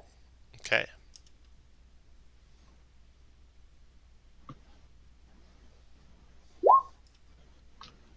That's a hit. All right. And second shot. That's a hit. Okay. Then dread ambusher attack. That's a hit. And It does some extra damage too, right? yep, I was just getting to it. Ooh, nice. Okay. 3 arrows pelt the mammoth. And then Polric. Con save DC 14, Polric. All right. You make it. That's You a pass. only take 3 points of cold damage. Okay. I'm gonna yell out Misty Step. And I'll move to here, and then I'm gonna fire on this Winter Wolf with my longbow.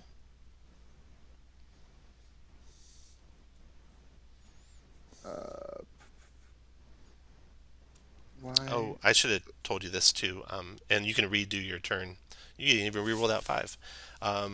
The magical wind that's blowing, it gives disadvantage on ranged attack rolls and wisdom perception checks. Never mind. I will pull out my rapier, Okay. and I will yell Misty Step, and I'll move over to here, Okay. and I will stab at it. Okay.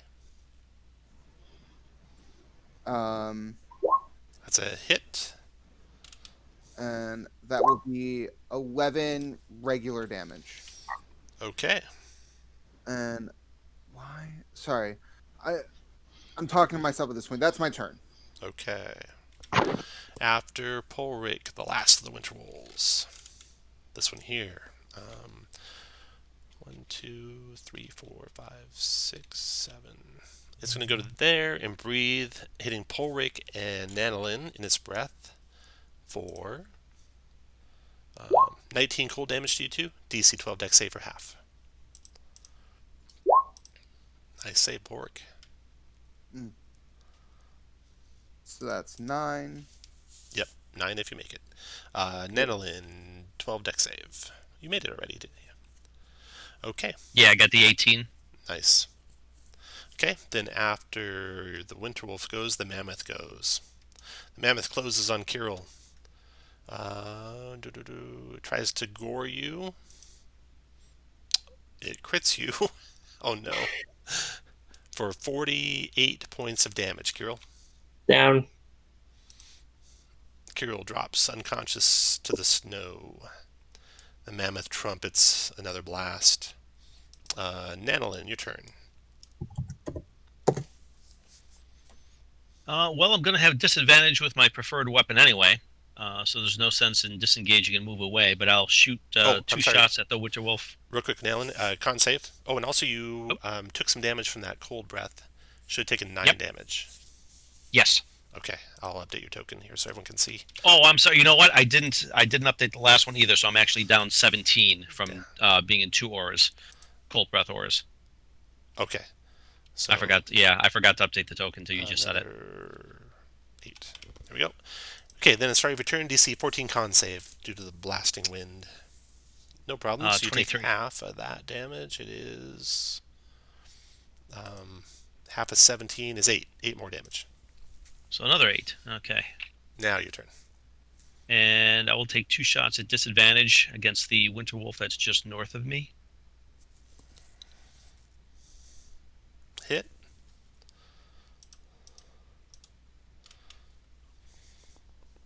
And miss. 8 piercing. Got it. Okay. After Nanolin, the gift's got a con save, which he fails, so he's frozen in place. He got 12. So 14, so he still failed. He only took 4 damage. That was good damage. He's going to use his action to try and break free, which he does easily. He's going to use his movement to get into the eye of the storm if he can. Speed is 30. Reposition, he yells. 1, 2, 3, 4, 5, 6 to there.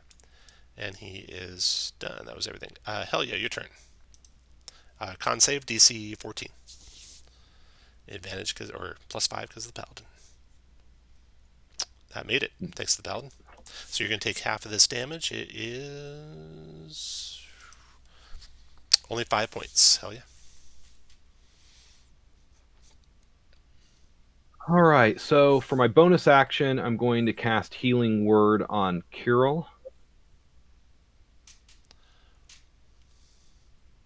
As soon as I find it, there we are. So 6 hit points back, Kirill. Okay.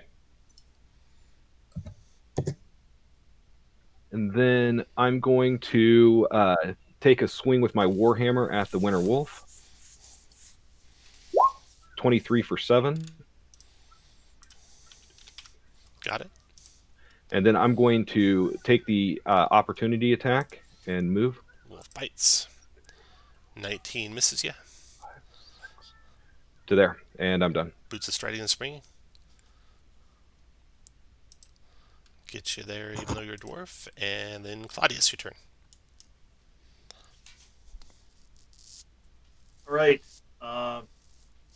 Well, we got to get everybody into this thing. So I will take Harumph as a controlled mount, and he will disengage.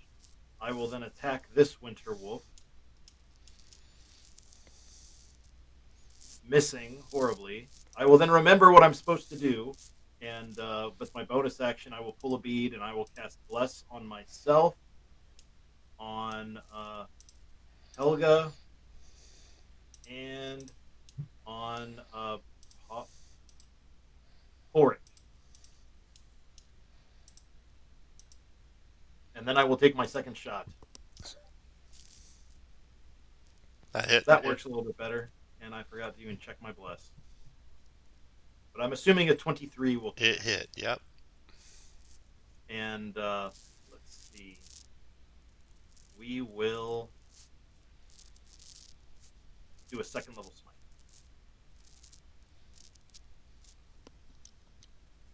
So that'll just be 20. 20, got it. Okay. Anything else, Claudius?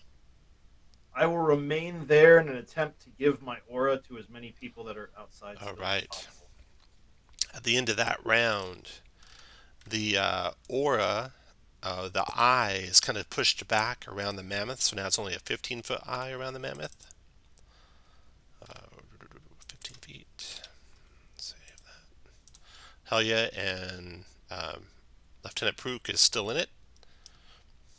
Dale, starting your turn, you could take damage first or heal first. Which do you want?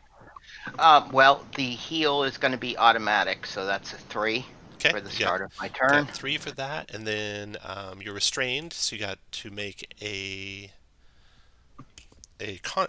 Restrained doesn't hurt your con save, so DC 14 con save.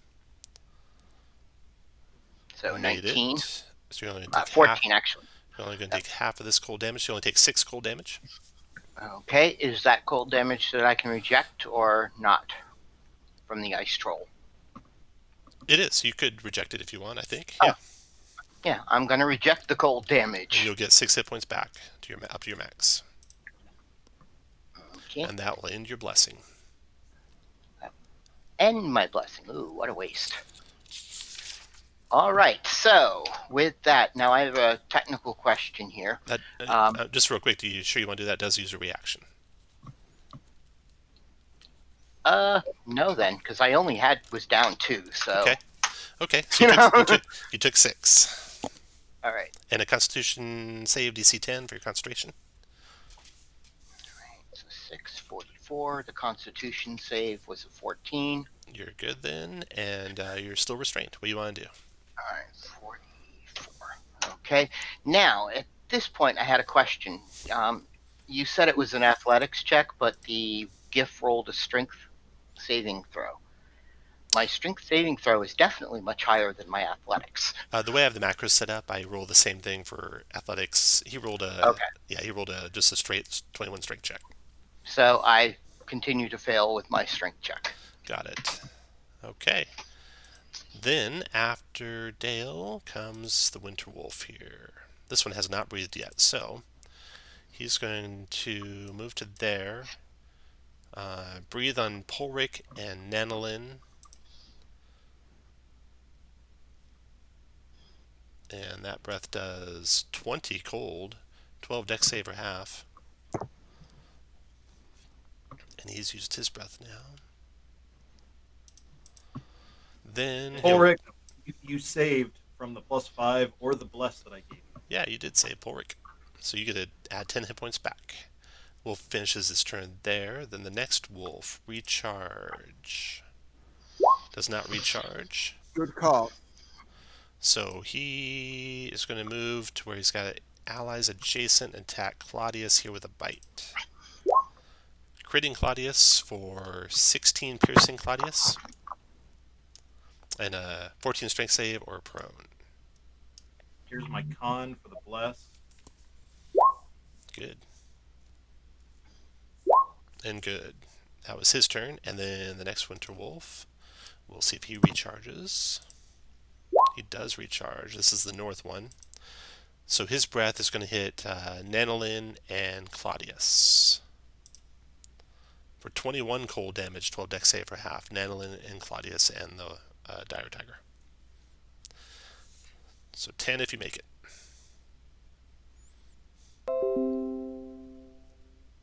Looks like everyone made it.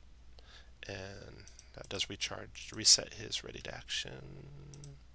And then Kirill, you are safely in the eye of the storm, so no damage on the start of your turn. What do you want to do, Kirill? All right, gonna stand up. Bonus action, disengage.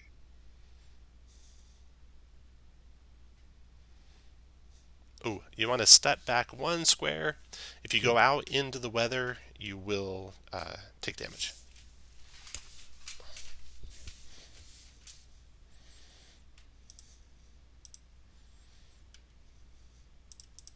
What else, Kirill? All right, then gonna take 2 shots. That's a hit. Okay. So then it'll just be 8 damage, and then second shot. Also hit. And just the 10 for that. All right. And then that'll be it. After Kirill, Polric. Polric, the cold con save DC 14. All right. You'll take either 8 or 4. You make got it in the Paladin's Aura. Yep. You take 4 points damage.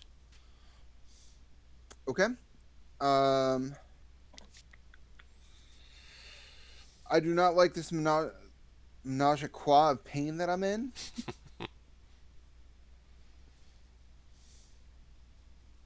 But I figure, I think fighting my way out is going to be my best bet. I'm going to try to stab this winter wolf. Okay.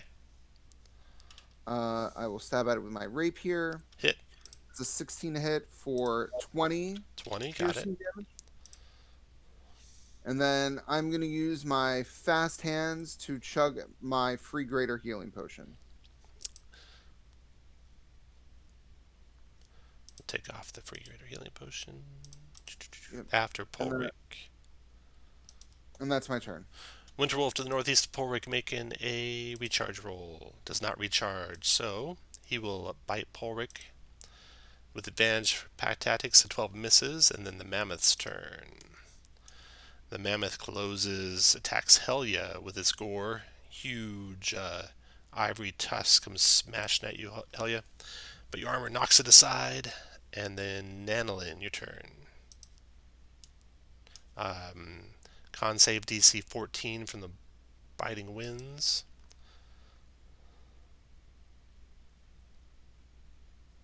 You make it, take only 2 cold damage, Nanolin. Okay. I need to get the heck out of here. I am going to disengage as an action. I will move 1, 2, 3, 4, 5, 6. Oh, and still be just outside. And that's it. That's my action and my move. You know what? Do I want to? Yeah, I do.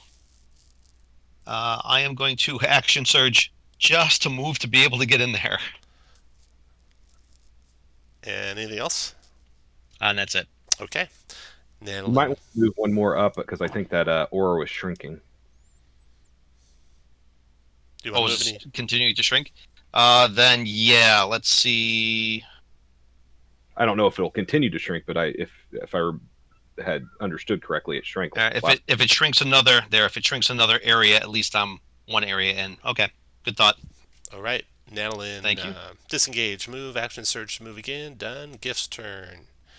He levels his pistols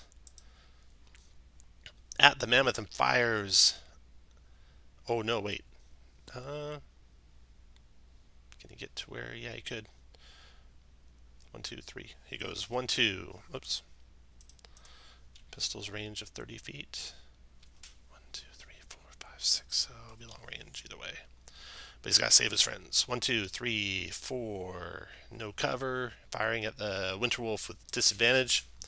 Missing. And with a report, the pistol fells the Winterwolf. The gift is done. Helya, your turn. All right. Helya is going to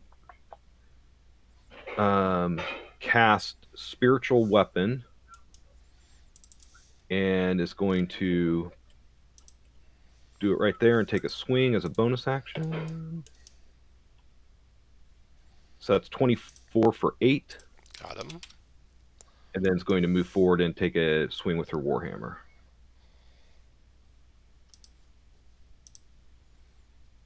But that's only going to be an 11. Roll a d4. Oh, yeah, I'm blessed. That's a hit. All right, 13 for 11. Got it. After Helya, Claudius. Claudius, you start in the aura. So you are going to take 4. Your mount is going to take 9. Unless you make a DC 14 con save for half. Oh, I take 4. But the bless is still going, and my mount takes half, and that is good. Okay. So even though you're encased, Claudius, your mount could still move you. But Awesome. you are restrained. All right. Well, he is going to disengage. He doesn't need to disengage because the other guy's dead. So I will move to there. There is one adjacent to you. I know. Right. I'm tracking. Because the other one died, I had gotcha. Aging because of him. But all right. Changing the battlefield. I am now 30 feet away from everybody. I will, despite being encased in ice, I will let out a rather large roar, and I will ask all 4 of these creatures to see if they can make me a wisdom saving throw. Okay, I'm reloading. I didn't see you move, so I imagine I need to reload. Be just a second.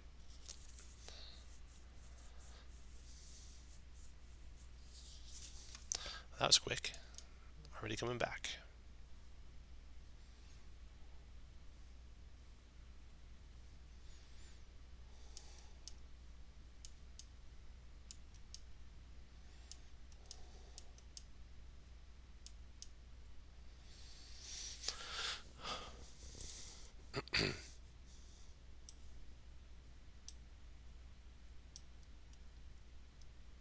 So 3 winter wolf wisdom saves and a mammoth wisdom save. Okay. And it's only the people you choose? It is only the people I choose. Alright, wisdom saves for the Winter Wolves. Wisdom 1, 2, 3. 1 succeeded, the other 2 failed. They are frightened for a minute and can repeat save at the end of their turns. Okay, so the 2 to the south here are frightened. That one and this one. And the mammoth, wisdom save. Frightened as well.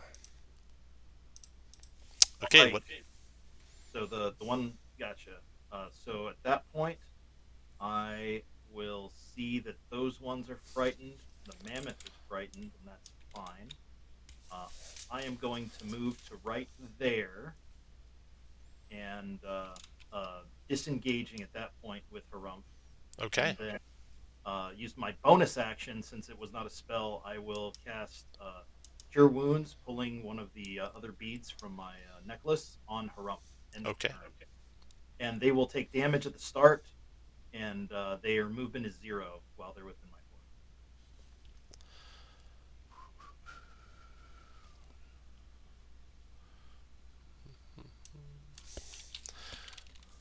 Then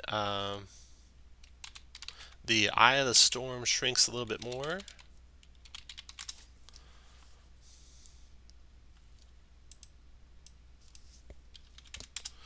So that's going to be down to 10 feet off of this guy.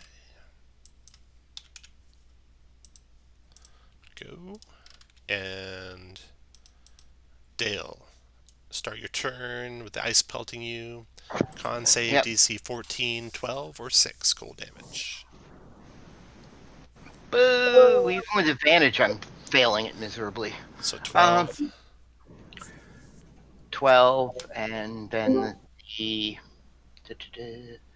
spell healing spirit, blast of the healing spirit for 5, so a total of 7.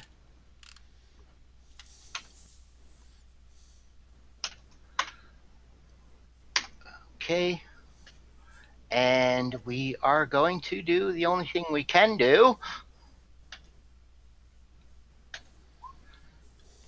18. I break free. Nice. All right, and that is my action. I still have a bonus action, so I'm just going to use my movement to come on, move 1, 2, to move here. All right. And then concentration check, DC 10 for your. Oh, the healing spirit's gone anyway. You can ignore that then Yeah. if you don't need it. Okay. And then after you, we got Winterwolves going. Afraid in the aura. It takes 3, you said? Or no, 4? 5.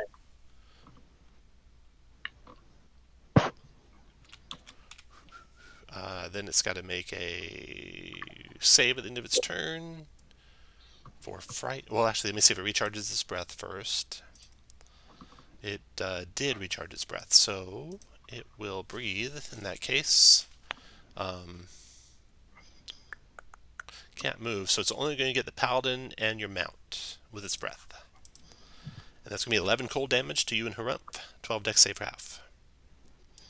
And then its breath is spent after it does that, and then it's got a saving throw, wisdom, failed, it's still afraid. Okay, that wolf's done. The next wolf also held in place. See if it recharges its breath weapon. Take It does. 5. It does not. It's going to take 5.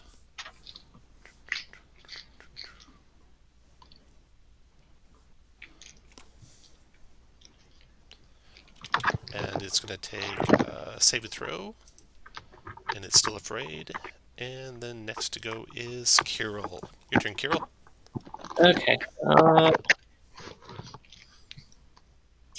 Okay, at this point, going to bonus action Hunter's Mark. Mammoth, take 2 shots. That's a hit.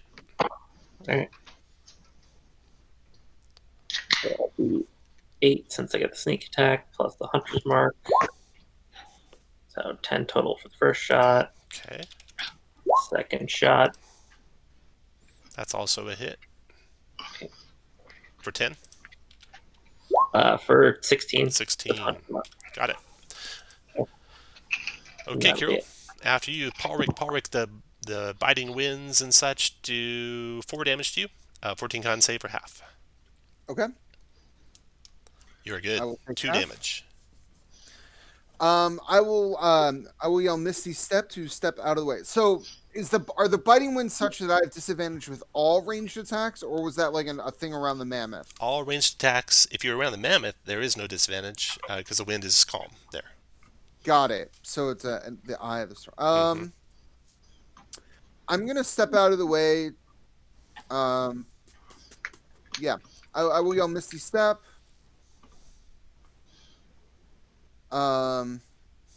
Actually, no. Sorry, it's dumb because I should use this feature more. I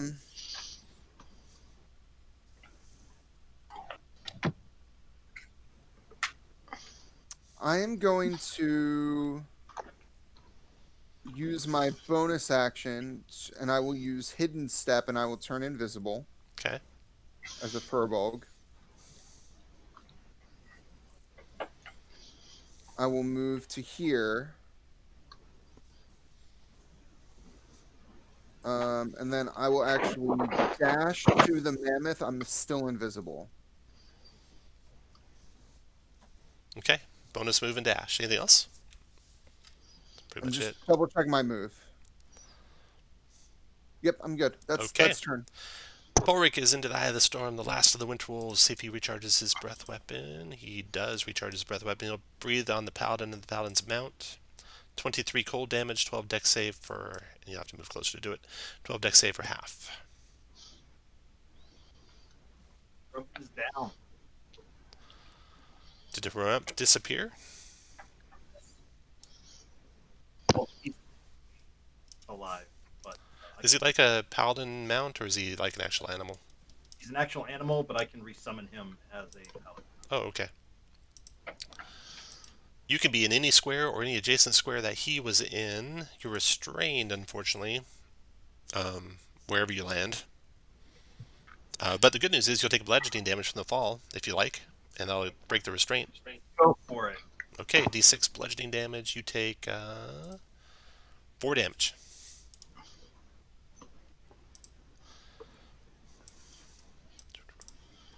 And you are prone, but no longer restrained. And the Winter Wolf is done. And the Mammoth's turn. It will trumpet and try to gore Helya. Missing Helya. Then Nanolin, your turn. You are safe from the biting winds, Nanolin. All right, I will take 2 shots at the mammoth here. Okay. Aw. And That's a hit. better.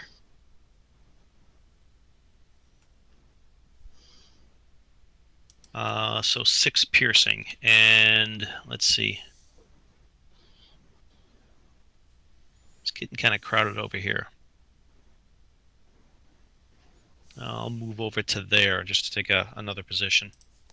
Okay. And that's it. Lieutenant Proot got caught out in the cold. He's going to make a con save to try and resist getting encased in ice. He does. He takes only 1 point of cold damage. He tries to cover Claudius's retreat with a couple of shots from his pistol. 1, 2, 3, 4, 5, 6. Well, he's out in the cold already. He might as well get out there a little bit more. 1, 2, 3. Actually, he's disadvantaged no matter what. So he fires twice with his pistol at the south. Winterwolf, the winds carry the bullets high, and then he gets back into the eye of the storm. And then Helya, your turn. All right, Helya's going to take a swing with her warhammer on the mammoth. Oh, nice shot. Critting for 19. Nice. And then spiritual weapon on the mammoth. But that'll be a miss. After Helya, Claudius, you are in the aura. You're going to take 14 points of cold damage. You only take 7 of it. And is your cat there? And if he does, he takes a death save failure. Yep, he will take a death save failure, but it won't matter because I'm going to bonus action use my other heal from the prayer beads. So he's going to get a little bit of healing. Okay. Do you make the save for him anyway to see if he got encased in ice or not? Problem. That is a con save. Con save 14. No problem. There you go. And then, so he will be alive. He will be at nice 17 points of. I will mount back up as I pick myself up and then use the other half of my movement to get on top. And with mine, I'm worried that if I bring these ones to you, they're just going to come. But, yep, we're just going to have to go. So I will have him dash and get around here, and I will use my action to attack the mammoth. Go for it. That's a hit.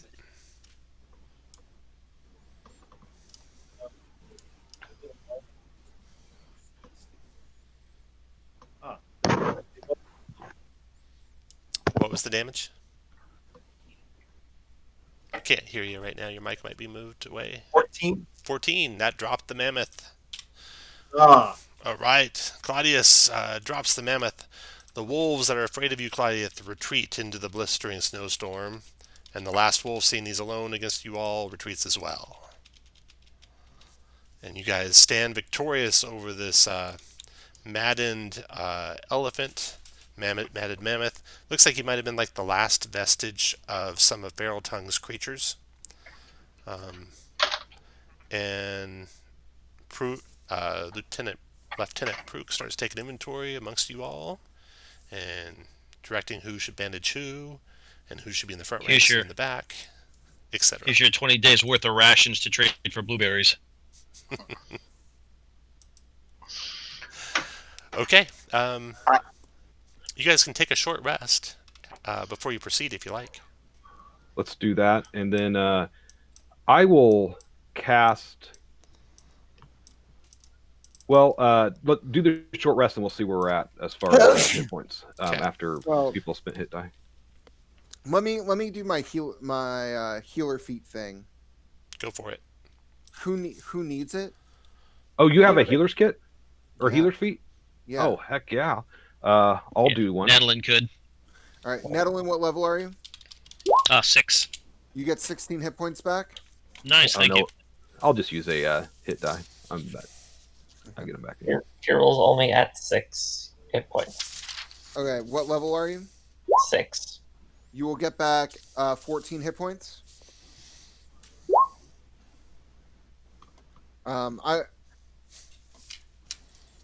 Claudius, I can use it on your mount.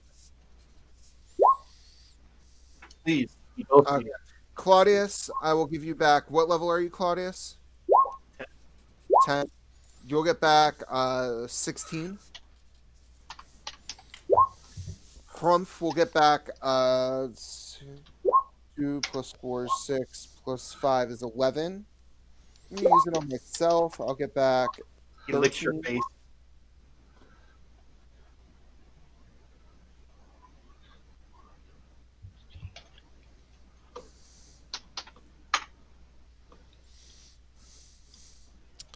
Okay. So finish up your short rest, spend your hit dice as you like, and then we'll take a quick 10-minute break here. Last one. Sounds Come good. back at 45 after the hour. Yeah. Okay, so we are back outside. You did finish your short rest, We did. and you're traveling to the west, looking for these twin mountain peaks that Lieutenant Prook remembers as he fled or tactically repositioned.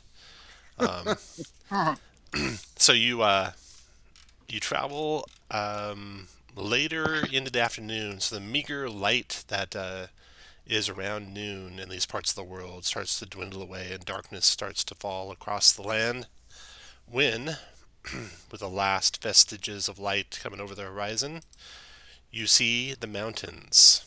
A pair of mountains that resemble a pair of massive fangs. Both peaks pierce a blanket of clouds while their craggy surfaces are buried deep in snow. Lieutenant Prook tells you the Nyogi ship is nestled somewhere within the valley between those two peaks.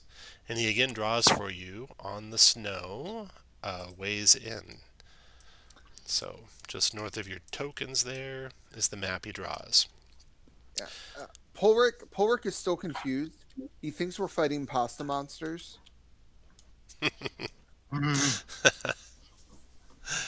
So, do you guys have a preference which way to go in? I see no reason to go all the way around the mountains and come back, or climb over the top of the mountains and come down, if there's no reason that the direct path into the valley is bad for us. And at this point, we haven't been told, there's dragons at the mouth of the valley or something like that. So I'm just thinking like straightforward direct route rather than keep us traveling extra time in this freezing cold around mountains. Yeah. Helya Actually- lacks the patience for any type of strategic planning and will want to just go straight into the mouth to get this done. So anyone who wants to go straight in, put your guys above Helya. If you want to Perhaps- go a different direction, you put your guy by a different direction. Perhaps we go through the mountain to avoid some of the weather that we've been having. When you say through the mountain, do you That'd be mean the cave. literally through the mountain? That'd be through the cave. Literally. So we got 2 for going straight in, 1 for going through the cave. As soon as I see Nan decide he wants to go toward the middle of the mountain, Uh-huh. I'm gonna say, I know ye want to go the long way around. Oh. That could be de-inspiration right there. We don't know that cave goes into the valley, though. That was just purely a guess, which is also kind of a debatable thing to hinge your tactics on. Polric, which way you want to go? Polric is 100% a follower and has no opinion. Okay, Kirill. Yeah, I mean, Kirill doesn't seem to mind the cold, but no one wants to go that way, so his vote doesn't really matter in the long run. Looks like it's straight in, doesn't it? Okay, straight into the mountain valley you will head. The snow is a little bit thinner on the path toward the valley, making it a little easier to traverse. Ahead, between the vast mountain peaks to the left and right, are a group of jagged rocks that fill the valley floor. They provide some cover from whatever might be in there. You could hide among them as you travel. Because you do smell something ahead. The smell of game being roasted nearby over probably an open fire. You haven't spotted what's doing it yet. Do you want to approach in the open or approach through the rocks? Try to approach stealthily via the rocks. Alright, so stealthily approaching. I'm going to need everyone to be making some stealth checks. We'll just do them one at a time here. Let's go ahead, Dale. You can make a stealth check. 20. Yeah, Dale's very carefully moving amongst the rocks, points out which way to go. Nanolin.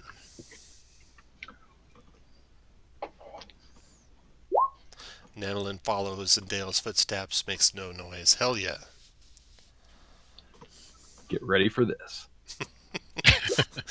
No. Helya knocks rocks aside and clattering sounds. Then Claudius. Claudius wonders where the Rangers are. They're without trace, as it looks to be about as stealthy as Helya. Claudius, are you wearing armor to make that a 5, or is that a 15? Of course, that's a 5. I'm It's a wearing 5, full of plate. course. So I'm gonna Go ahead.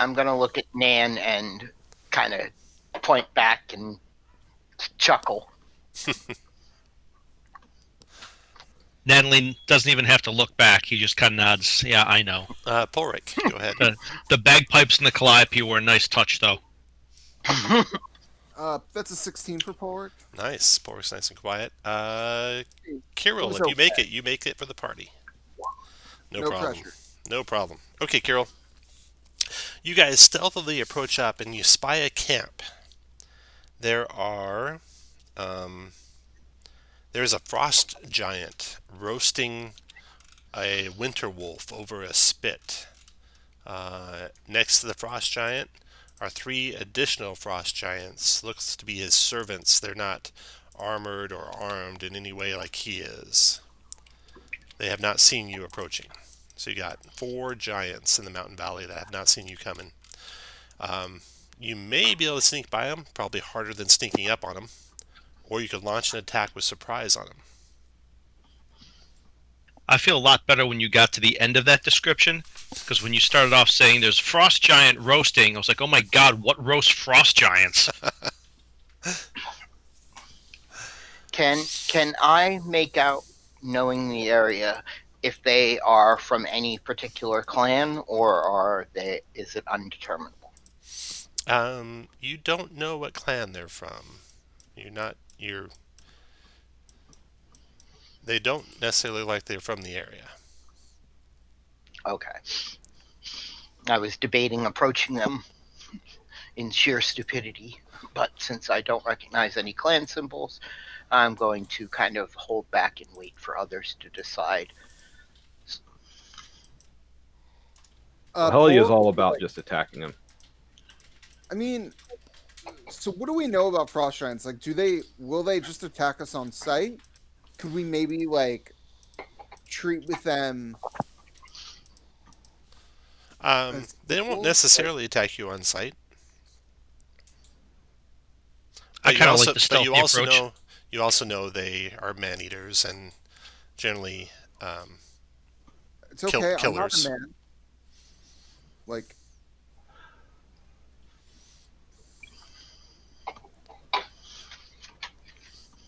Creatures just seem to be eating. What provocation have they done? This attacking without provocation is just so strange. So you want to try and get out there and... Well, first of all, make an insight check, everyone. Wisdom insight. 20. Nice. They appear to be giants. They look like they want cuddles.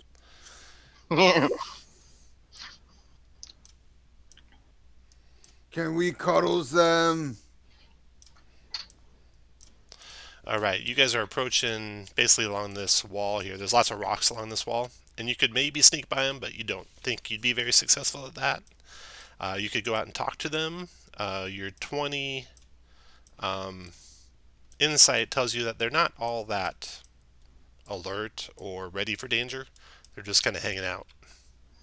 Look, they totally want cuddles. Oh, does anyone speak giant? Helya speaks giant. Yeah. Polric speaks giant, and he thinks Yep, they want cuddles. I think they want to help let us have a meal with them. Perhaps sit by the fire, take a nice rest. Yeah, maybe they don't like winter wolves. Maybe they don't like Yogi people either. Maybe they like eating pasta. Maybe we could get them. So you want to try to speak with them and go from there?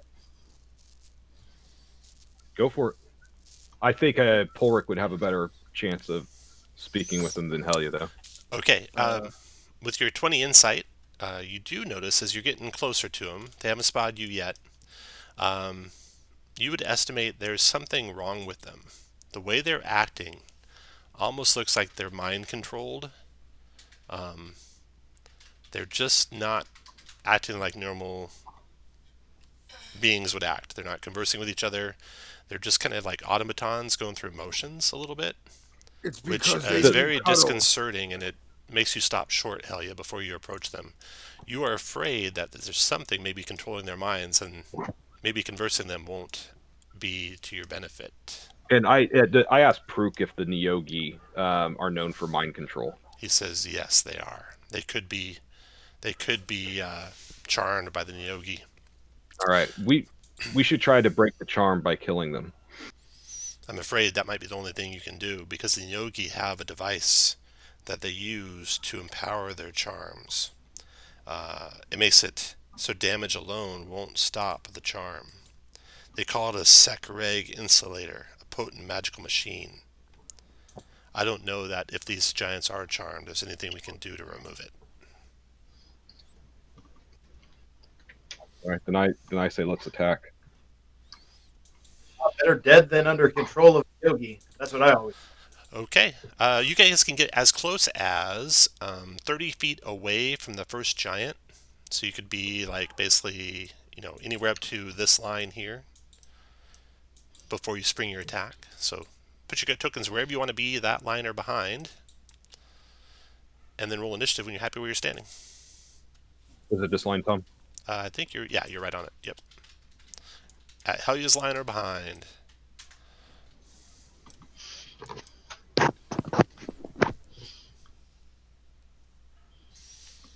Oh, Prook is no dummy. He knows that paladins are something you should stand next to. That's the only aura there, is that not? That'd be out of the aura. No, not with a large creature. That'd be in it. Perfect. I'll do that. I don't know why that rolled with advantage, but it should be a 21. Okay, you can just click yeah. on the initiative and type in what you wanted or what you rolled. I guess I should roll initiative. Yeah, everyone roll initiative once you're happy where you're standing. Giants. Okay, this is going to be a surprise round. Giants will not act this round. So, first one to go is going to be Kirill. Go ahead, Kirill. Okay. Alright, gonna start with a bonus action Hunter's Mark on the closest giant. Got it. And then shoot with crossbow.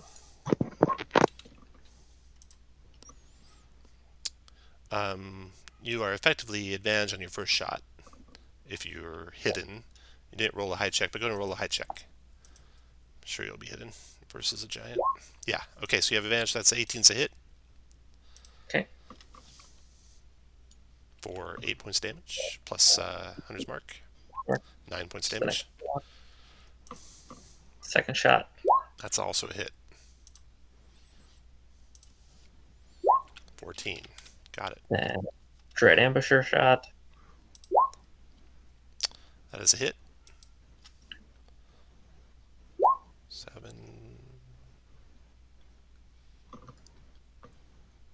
8 more. 15. Got it. Okay. Arrows piercing that giant's hide. Kirill's done. Move where you want. Kirill, into your turn, and then Paul, your turn. All right. Polrick's like, why we shoot? I thought they weren't cuddle. But Polrick's been around enough to know how this goes. I will pull out my longbow. There should be. I need to add 3 to this attack roll, so that's a 17. That's a hit. All right. That'll be for 17 magical piercing. Got it. And is there any cover, or is it pretty open? Yeah, I should put some boulders out there for you here. Map objects. I'm gonna run behind a boulder and try to hide. We'll just say there's like a boulder right there or something. I'll put some out there for you. You can use these. Yeah. Cool. So I'll run here, try to hide, and that'll be 14. Not my best work, but Let's see what happens. All right. After Polric is Dale. Dale, okay. Dale gives a little wink over to Nan and is going to Hunter's Mark the same exact one. Okay. And with that, I do have advantage. Is that correct? Yeah. You have advantage on your first shot. Okay. So I am going to use my Colossus Slayer and my Sharpshooter skills on this. And let's see how it goes. 28. Hit. So that is 14, 16, 26 on him with my first shot. And my second shot is just a normal Hunter's Mark shot. Oh, I forgot to put the Hunter's Mark roll. I'm sorry. Hunter's Mark.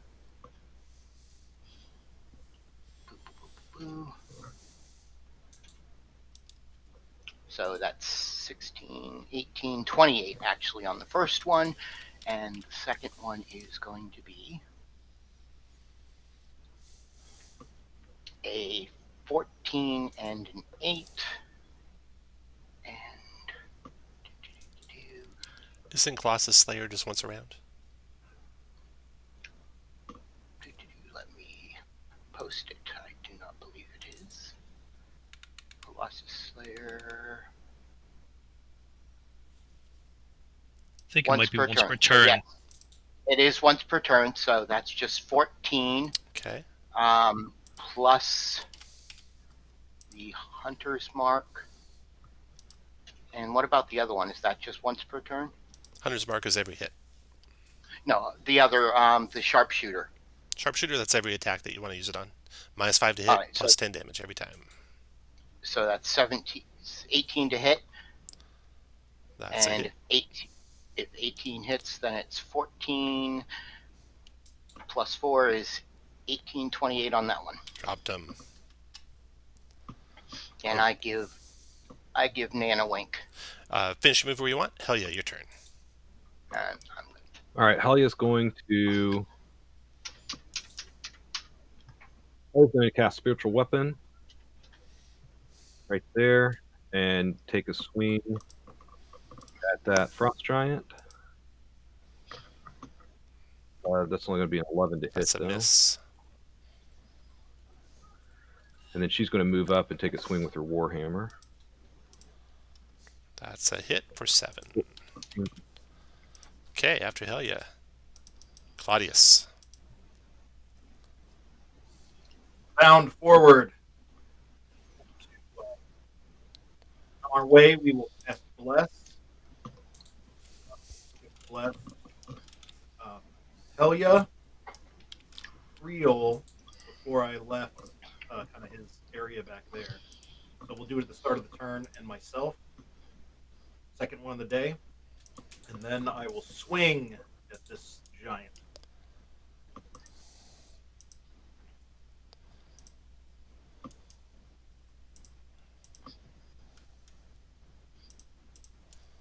All right, that's a hit. 17. 17 damage, got it.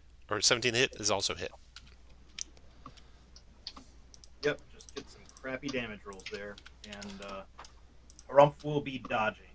And, After Claudius is Nanolin.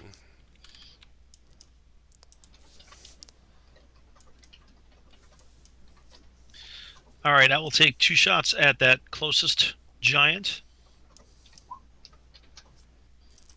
12 is a miss. 7's a miss. Okay. Then the GIF. He charges forward. Pistols ablazing. He goes 1, 2, 3, 4 into the Paladin Aura. Fires his pistols twice. Boom, boom. 14 connecting on the giant for 7 points of piercing to him. And the reports of the pistols echo through the mountain valley, and you look up alarmingly to see some snow breaking loose up above. The GIF looks up above and sheepishly puts his pistols away and draws a long sword. Then, next to go is Kirill.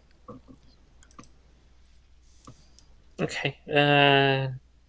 Got bonus action move the mark to the next giant.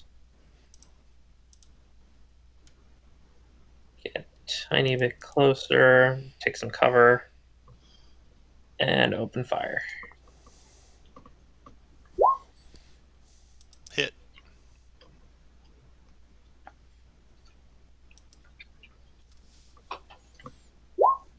$16 damage. Oops, no, that's only 11 damage.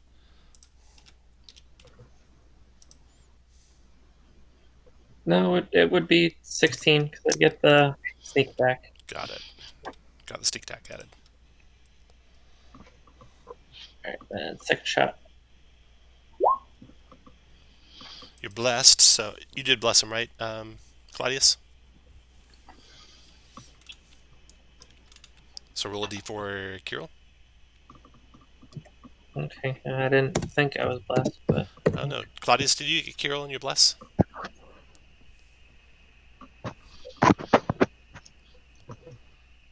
You there, Rob? Well, we'll say that hit, and if we figure out later, I'll adjust accordingly. Paul Rake, your turn. And let me get the Hunter's Mark damage. 4 more. Got it. Paul Rake, go ahead. All right, I'm gonna pop out to there. I'm gonna fire my longbow. That should be an 18 to hit That's a hit. for 14 magical piercing. Got it. That was wet damage, but actually, hold on. It is not. Doesn't look like it's adding in my bracers of archery. So let's call that 16. Okay. Got it. Oh, it isn't. I have them too, and it wasn't adding it to After mine. Paul Rake, Dale, your turn.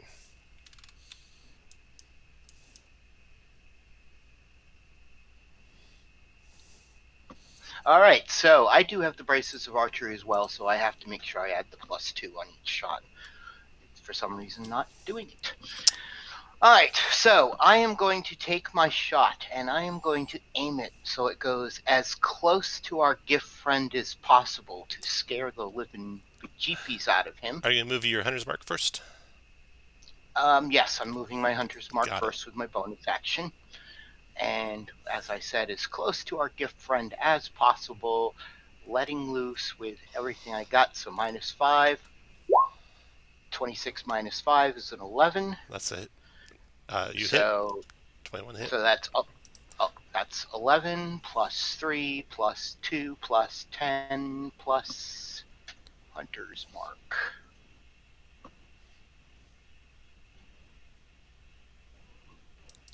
Two.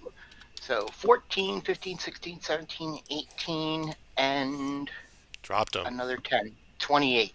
Dropped him. So again, I look back with a wink to Nan. And that will be my turn. I will move up just a little to be close. Your turn, Helya.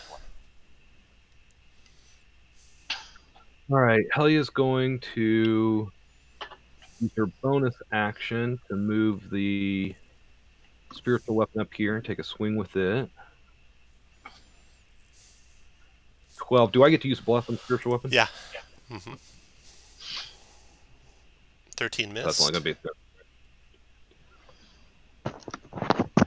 and she'll move up to here and will attack with her warhammer.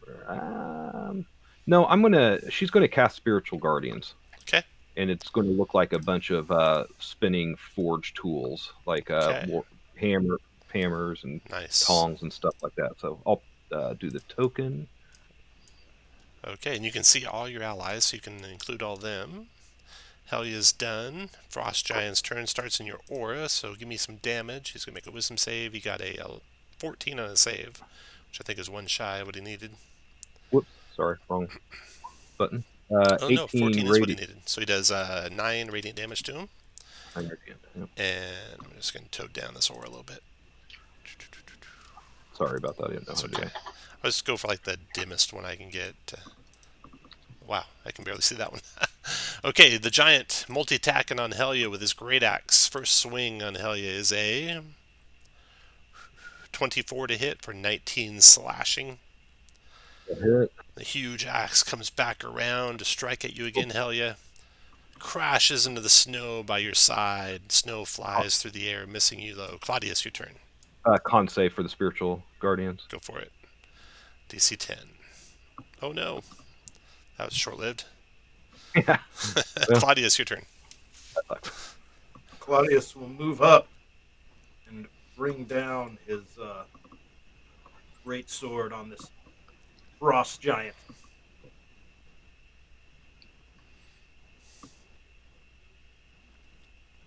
Look, 12's a miss.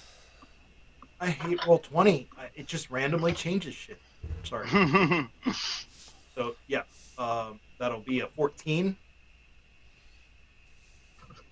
14's a miss. All right, second attack.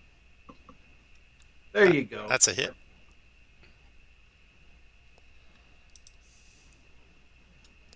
I will give him a second level smite. 28 radiant. and 2080. slash. Got it. For a bonus action, I will go ahead and roar and see if he can make a wisdom saving throw. Wisdom, DC 14. Ooh, did. he ain't afraid of my roar. No. After Claudius, Nanolin. All right, Nanolin will move up and take 2 shots at the closest giant. Yay. Oh, crit. Nice. Both of those hit.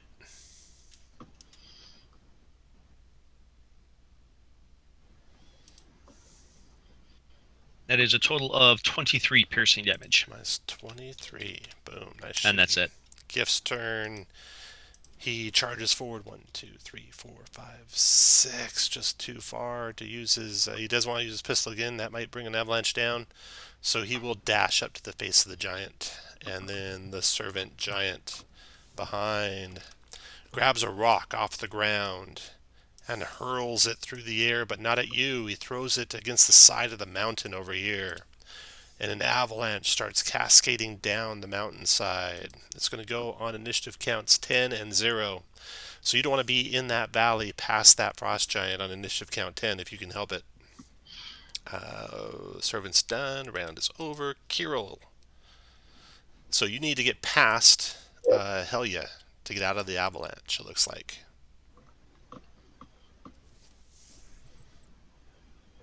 Bonus action dash. Past him to the right. To the right of Helya, yeah. How about going up the southern side of the valley? Does that help at all or no? If you could fly, yeah. Or Well, climb the darn. firewall. All right, so being there is not quite. You're one far away from getting out of the avalanche. Okay, then I'm just gonna take my action as well to dash. Okay.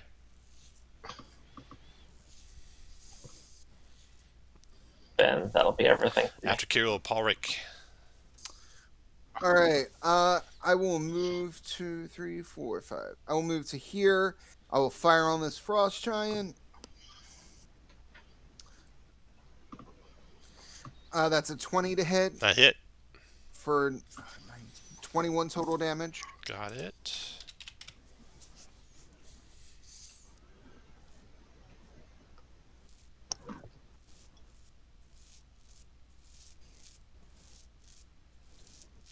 Anything else, Paulric? I moved. Oh, I will actually dash to go there. Okay. That's turn. All right. After Paulric, Dale, your turn. All right, Dale is going to assess the scenario. How far up the wall would I have to go to avoid the avalanche, knowing that I can't dash to get out of its range? If you could get 20 feet up, you for sure would be safe. 10 feet up might be enough, but you're not positive. All right, well, in that case, I'm going to go 1, 2, 3, 4, and as my action, use my rope of climbing and my climbing kit, which will get me 20 feet if I succeed on an athletics check with advantage. 18. You're climbing, scampering up that mountain as fast as you can. Hell, you just need to get 5 feet to the east. Oh, well. Like that? Yep. I'll do that, but I'm not in. Oh, I am in his aura there, so I'm going to stay right there. And bonus action, I will move my spiritual hammer over to right there, and then take a swing at the giant.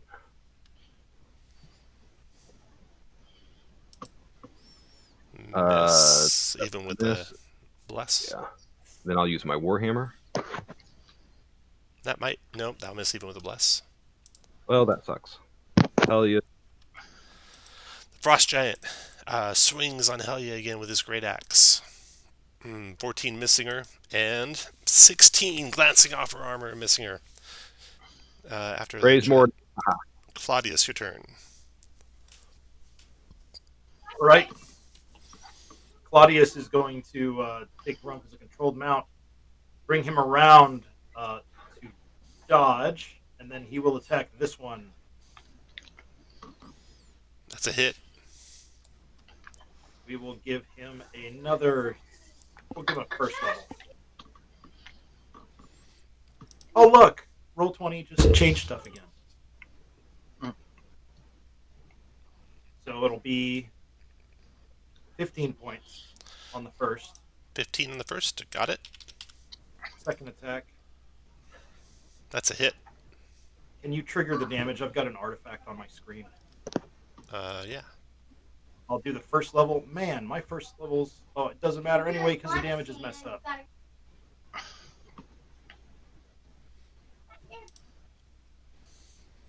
Is that right? No, but it'll be a total of 12 slashing and 4 radiant. 16. Got it. And bonus action, that is it. I will fix it again because, Roll20 just hates me. Got it. Okay, the avalanche comes crashing down into the mountain valley, knocking everyone who's still in the area prone. Nanolin and the GIF and Paulric, you guys all get knocked prone.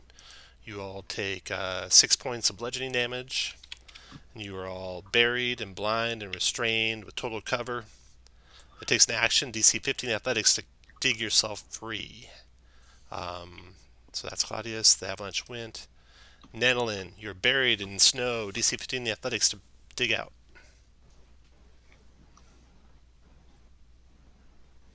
All right, Wow. Nanolin, you get to the surface. I was not expecting that. You get to the surface. That was your action. It's all difficult terrain there in that valley now. If you get snowshoes, you can throw I should them be on. able to catch up to the party in 2 or 3 modules. Let's see. Well, I suppose I have to. Well, I don't necessarily have to get up from prone. I can crawl at half move. Yeah. Being behind these structures, does that give us anything? Is the avalanche done, or is the avalanche is still done. rolling? Yeah, the avalanche is done.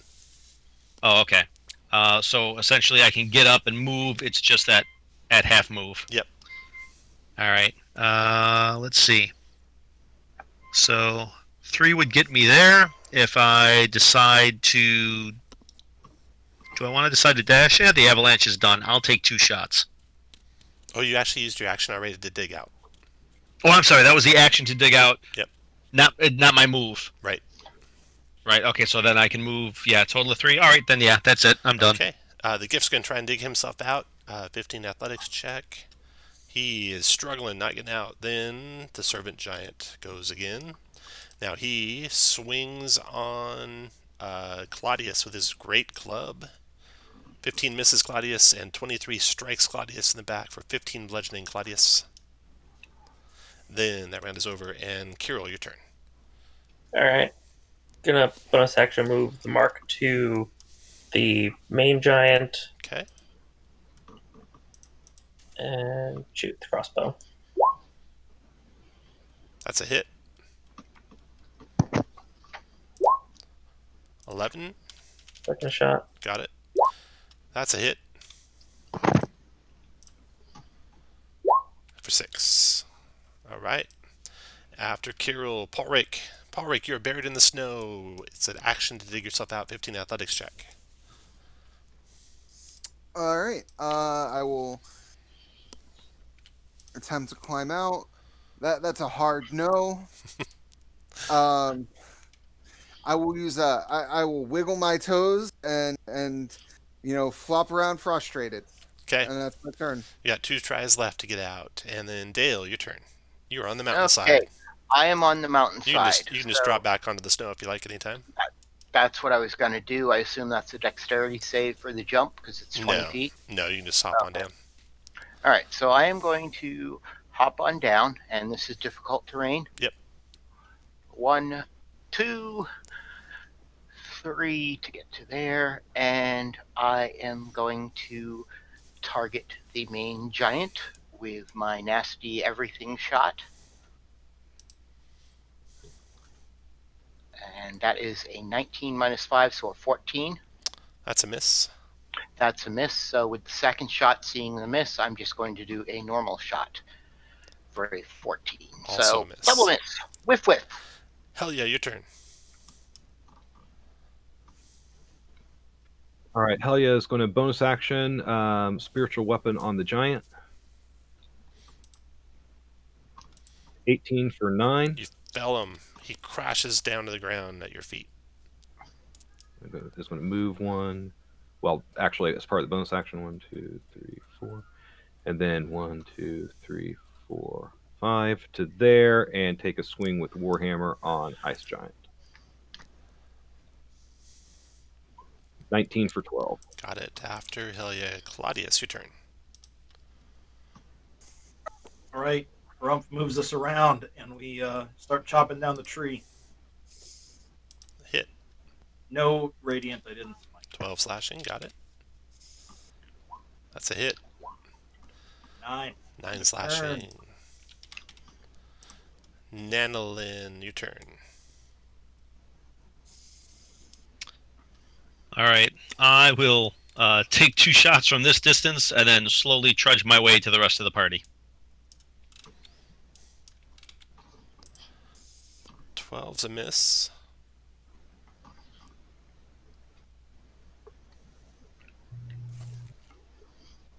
Come on. 12's a miss. Wow, at least I'm consistent. And I'll move toward 3. The gift struggling to get out. He breaks free of the snow, stands up, and we'll move 1, 2, 3. Done. Servant Giant's going. Swinging his club still at Claudius. Oops, ignore that. First club's a miss. Second club is a 18 Hits. for 22 bludgeoning, Claudius. And then that round's over. And Kirill, your turn. That's a good save, Claudius. All right. Then same thing. Bonus action, move the mark, take 2 shots. Oh, that's the hunter's mark. Oh, crit. Nice.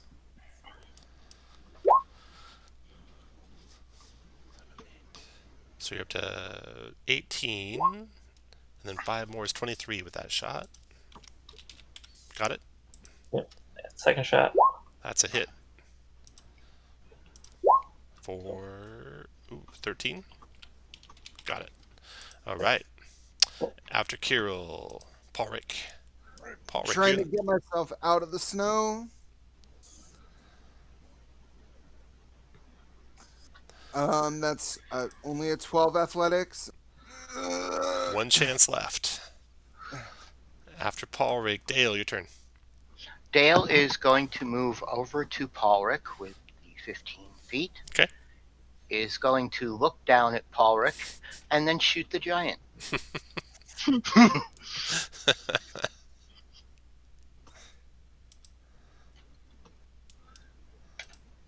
That's a 19. That's a hit. So that is 13, 18, and my little spell here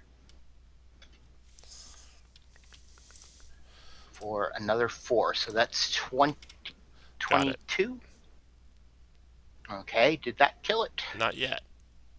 All right, then we shoot again. A 20 for 17 plus the hunter's mark. 14 damage, 3. drops him. Down he goes. All right, the giants are dead. You dig out Paulric out of the avalanche. You regroup. I do not. You regroup, I do not even attempt to help. and you find amongst the giants' belongings, one of them has a strange blue capsule. A small blue capsule. No idea what it might be.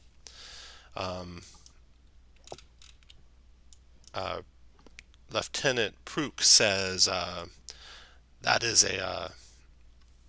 I'm not sure what that one is, but it's some sort of magical assistance. Maybe if you have like a counter, a device you hold in your hand, you like way over the top of it, it will tell you what it is. Do you have one of those? No. No? Well, I don't know how we'll know. We should take it with us, though. Maybe identify spell might work, too. Or you can lick it, see if it tastes like anything. If the effects last more than 4 hours, consult a doctor. Right. Like I start looking around and I'm like, do we actually have someone who's magically inclined? And I'm like, Not really, no. No wizards. I have Arcana as a skill I'm trained in, but not a spellcaster. You want to try and lick it, see if you can identify it? I will cast detect magic on it. Oh no. It is magical. What school of magic? Transmutation, I think. Okay.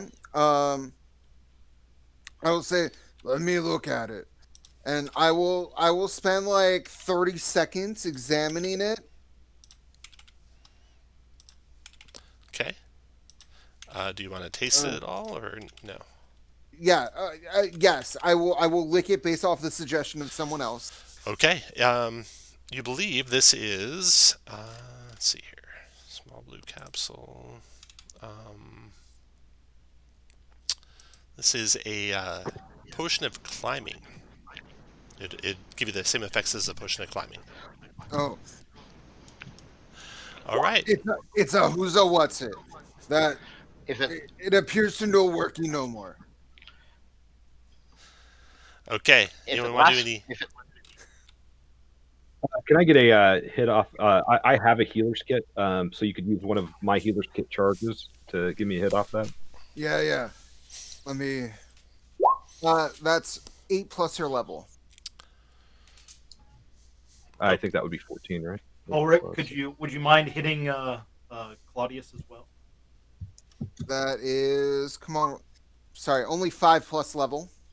So 15. It's better than a poke in the eye. I'll take a hit as well, and I have my own healer's kit, so you can use a charge from mine if you don't mind. Cool. That's 7 plus level. Nice, thank you. God, I feel like we're just whipping out a bong and passing around the smokes. Like, Pass. All right. When you Claudius proceed is going to forward... drink his healing potion. Okay. When you proceed forward, you come to the hidden valley and finally get to see the Erlir Fezrigal, a grand vessel that resembles a massive spider constructed from strange, shiny metal. From its size, it can easily transport 100 people.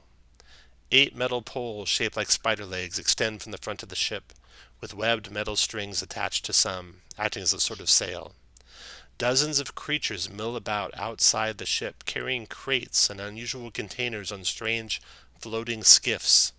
One by one, they file into a nearby cavern. You see a container fall off unnoticed from the last skiff, burying itself in the snow. The ship is there now with no one around it, and the cave beyond it. What do you want to do? I'm going to go check out the crate. Okay. As you get closer, you see warning signs in deep speech engraved on different parts of the ship. Glassy red-tinted windows are placed at the front and rear of the vessel. Before you can get close enough to read the warnings or see what is inside the windows, the ground begins to rumble with a deep resonance that grows and grows. Then the spider vessel lurches and climbs above the snow, and you are blasted by hot air as fire blasts from the base of the vessel. It rises from the ground and hovers, flickering with flashes of multicolored light. Silhouettes of several odd spider-like creatures are visible through the crimson glass as the front of what is presumably its helm. The vessel increases in altitude and disappears into the stormy clouds above. Nadlin shakes his fist at the sky and says, "You better run!"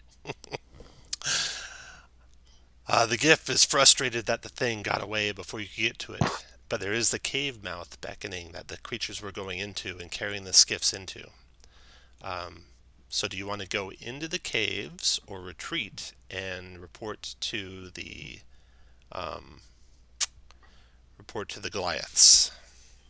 So there was nothing about the crate that I went near? Well, you haven't got to the crate yet. Yeah, so the crate, that you can see what's in it first before you go into the caves, and inside the crate is... Inside the fallen crate are coiled wires of gold and silver and copper and other unknown alloys. There are also 2 egg-shaped capsules and a polished obsidian spider leg with gold web designs.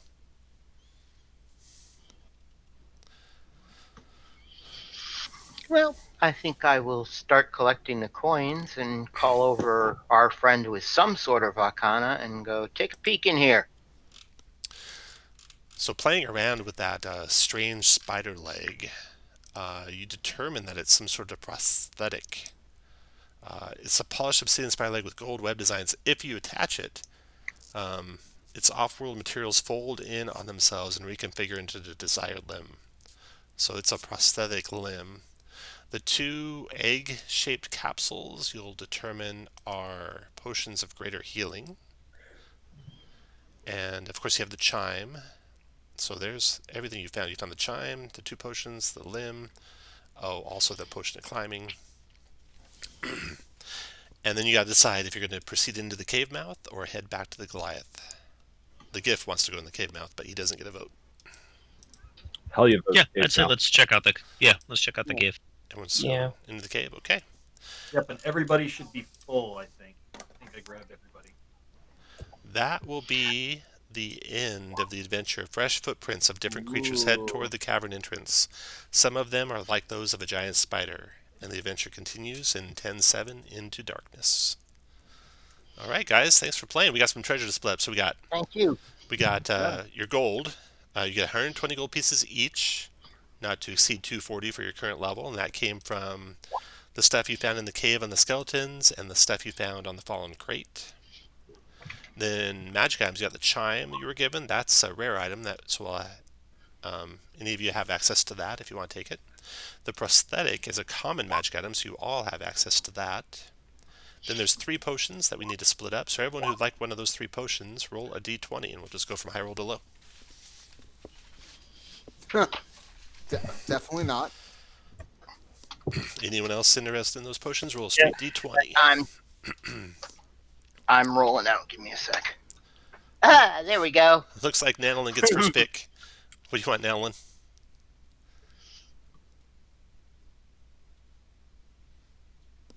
Oh, sorry, I was muted. I'll take a potion of greater healing, please. All right, 1 potion of great healing gone. Then you got Claudius with second pick. Oh, I'm taking the climbing to feed the harumph. Potion of climbing. And Helya, you want a potion of greater healing? I do. Okay. So that splits up the consumables. You have the prosthetic limb and the chime opening. 120 gold each, and that is the end. So thanks for playing, guys. If you have a chance, I would love it if you can fill out that DM feedback form at the very bottom. There's a link to it. My name is just above there, DM Thomas Christie, and the adventure is DDAL10-06. Thank you very much for running. Thank you all for playing. Thank you, guys. You did a great job on that adventure. Thank you. Definitely breaks the normal pacing Mm-hmm. that you see in most AL adventures. Mm-hmm. Like in... Where was the survey again? Oh, the very bottom there's a bold thing that says DM feedback. Yeah, we're looking in Discord or in Roll 20. Roll 20. Ah, there it is. Okay. Yep, got it. Thank you. Thank So you. now Helya has a prosthetic eye and a prosthetic limb, just in case. I was just about to say, you watch as Dale chops off her own arm. Eventually, we'll be able to build our own companions. I start collecting the dropped limbs. If anyone asks, I shrug my shoulders and go parts. And I look around and say, I'll be an artificer one of these days. Thank you for running, Tom. Yeah, thank you guys. Thanks. It was a pleasure. I do have a question outside of the game, Yeah. Tom. You did a nice little job with that, being able to read what was going on in the side. Oh, yeah. How did you do that without typing it out constantly? Well, I have the adventure, so I was able to just copy and paste the adventure text. Mm-hmm. Oh, okay, so I set up a character in Roll20. If you look on, I'll ping it here. I'll put it by your tokens right now. So I have that character, and if I make it controllable by everyone, I'll let you see what it does here. Cancel. Edit. All players. So if you click on it, you'll see it's got little macros across the top of the screen. And those are like the areas of the adventure. So when you come to the blurb, I click the blurb button, and it does the blurb for you. Is that a prepackaged or something you designed? That's something I made, yeah. Okay. So it's just the built-in macros in Roll20, and the built-in the syntax for the descriptions is /DESC space, whatever. If I could spell whatever. Yeah, I've played a few games with Tom, and I don't think if there's someone who knows the Roll20 macros better than Tom, I have yet to meet them. I may want to steal that macro. I really, really like that. I do all mine in handouts, and it's a pain in the butt. Yeah. So my dirty solution, because I usually do the same thing, is if I have a pre-bought adventure, I just copy and paste it from the adventure, the text, and I put it in the chat. If I have the adventure as a PDF, I just copy and paste the text. It doesn't format as nice, but it helps. I find it helpful for people that are maybe a little hard of hearing or who are like me and are much more visual people. Yeah, no, I really like the way he's done it. I like it too for the weird names too, so you can refer back to them at some point if you ever wanted to. Like, what's the name of that spider vessel again? Where is it at? Yeah.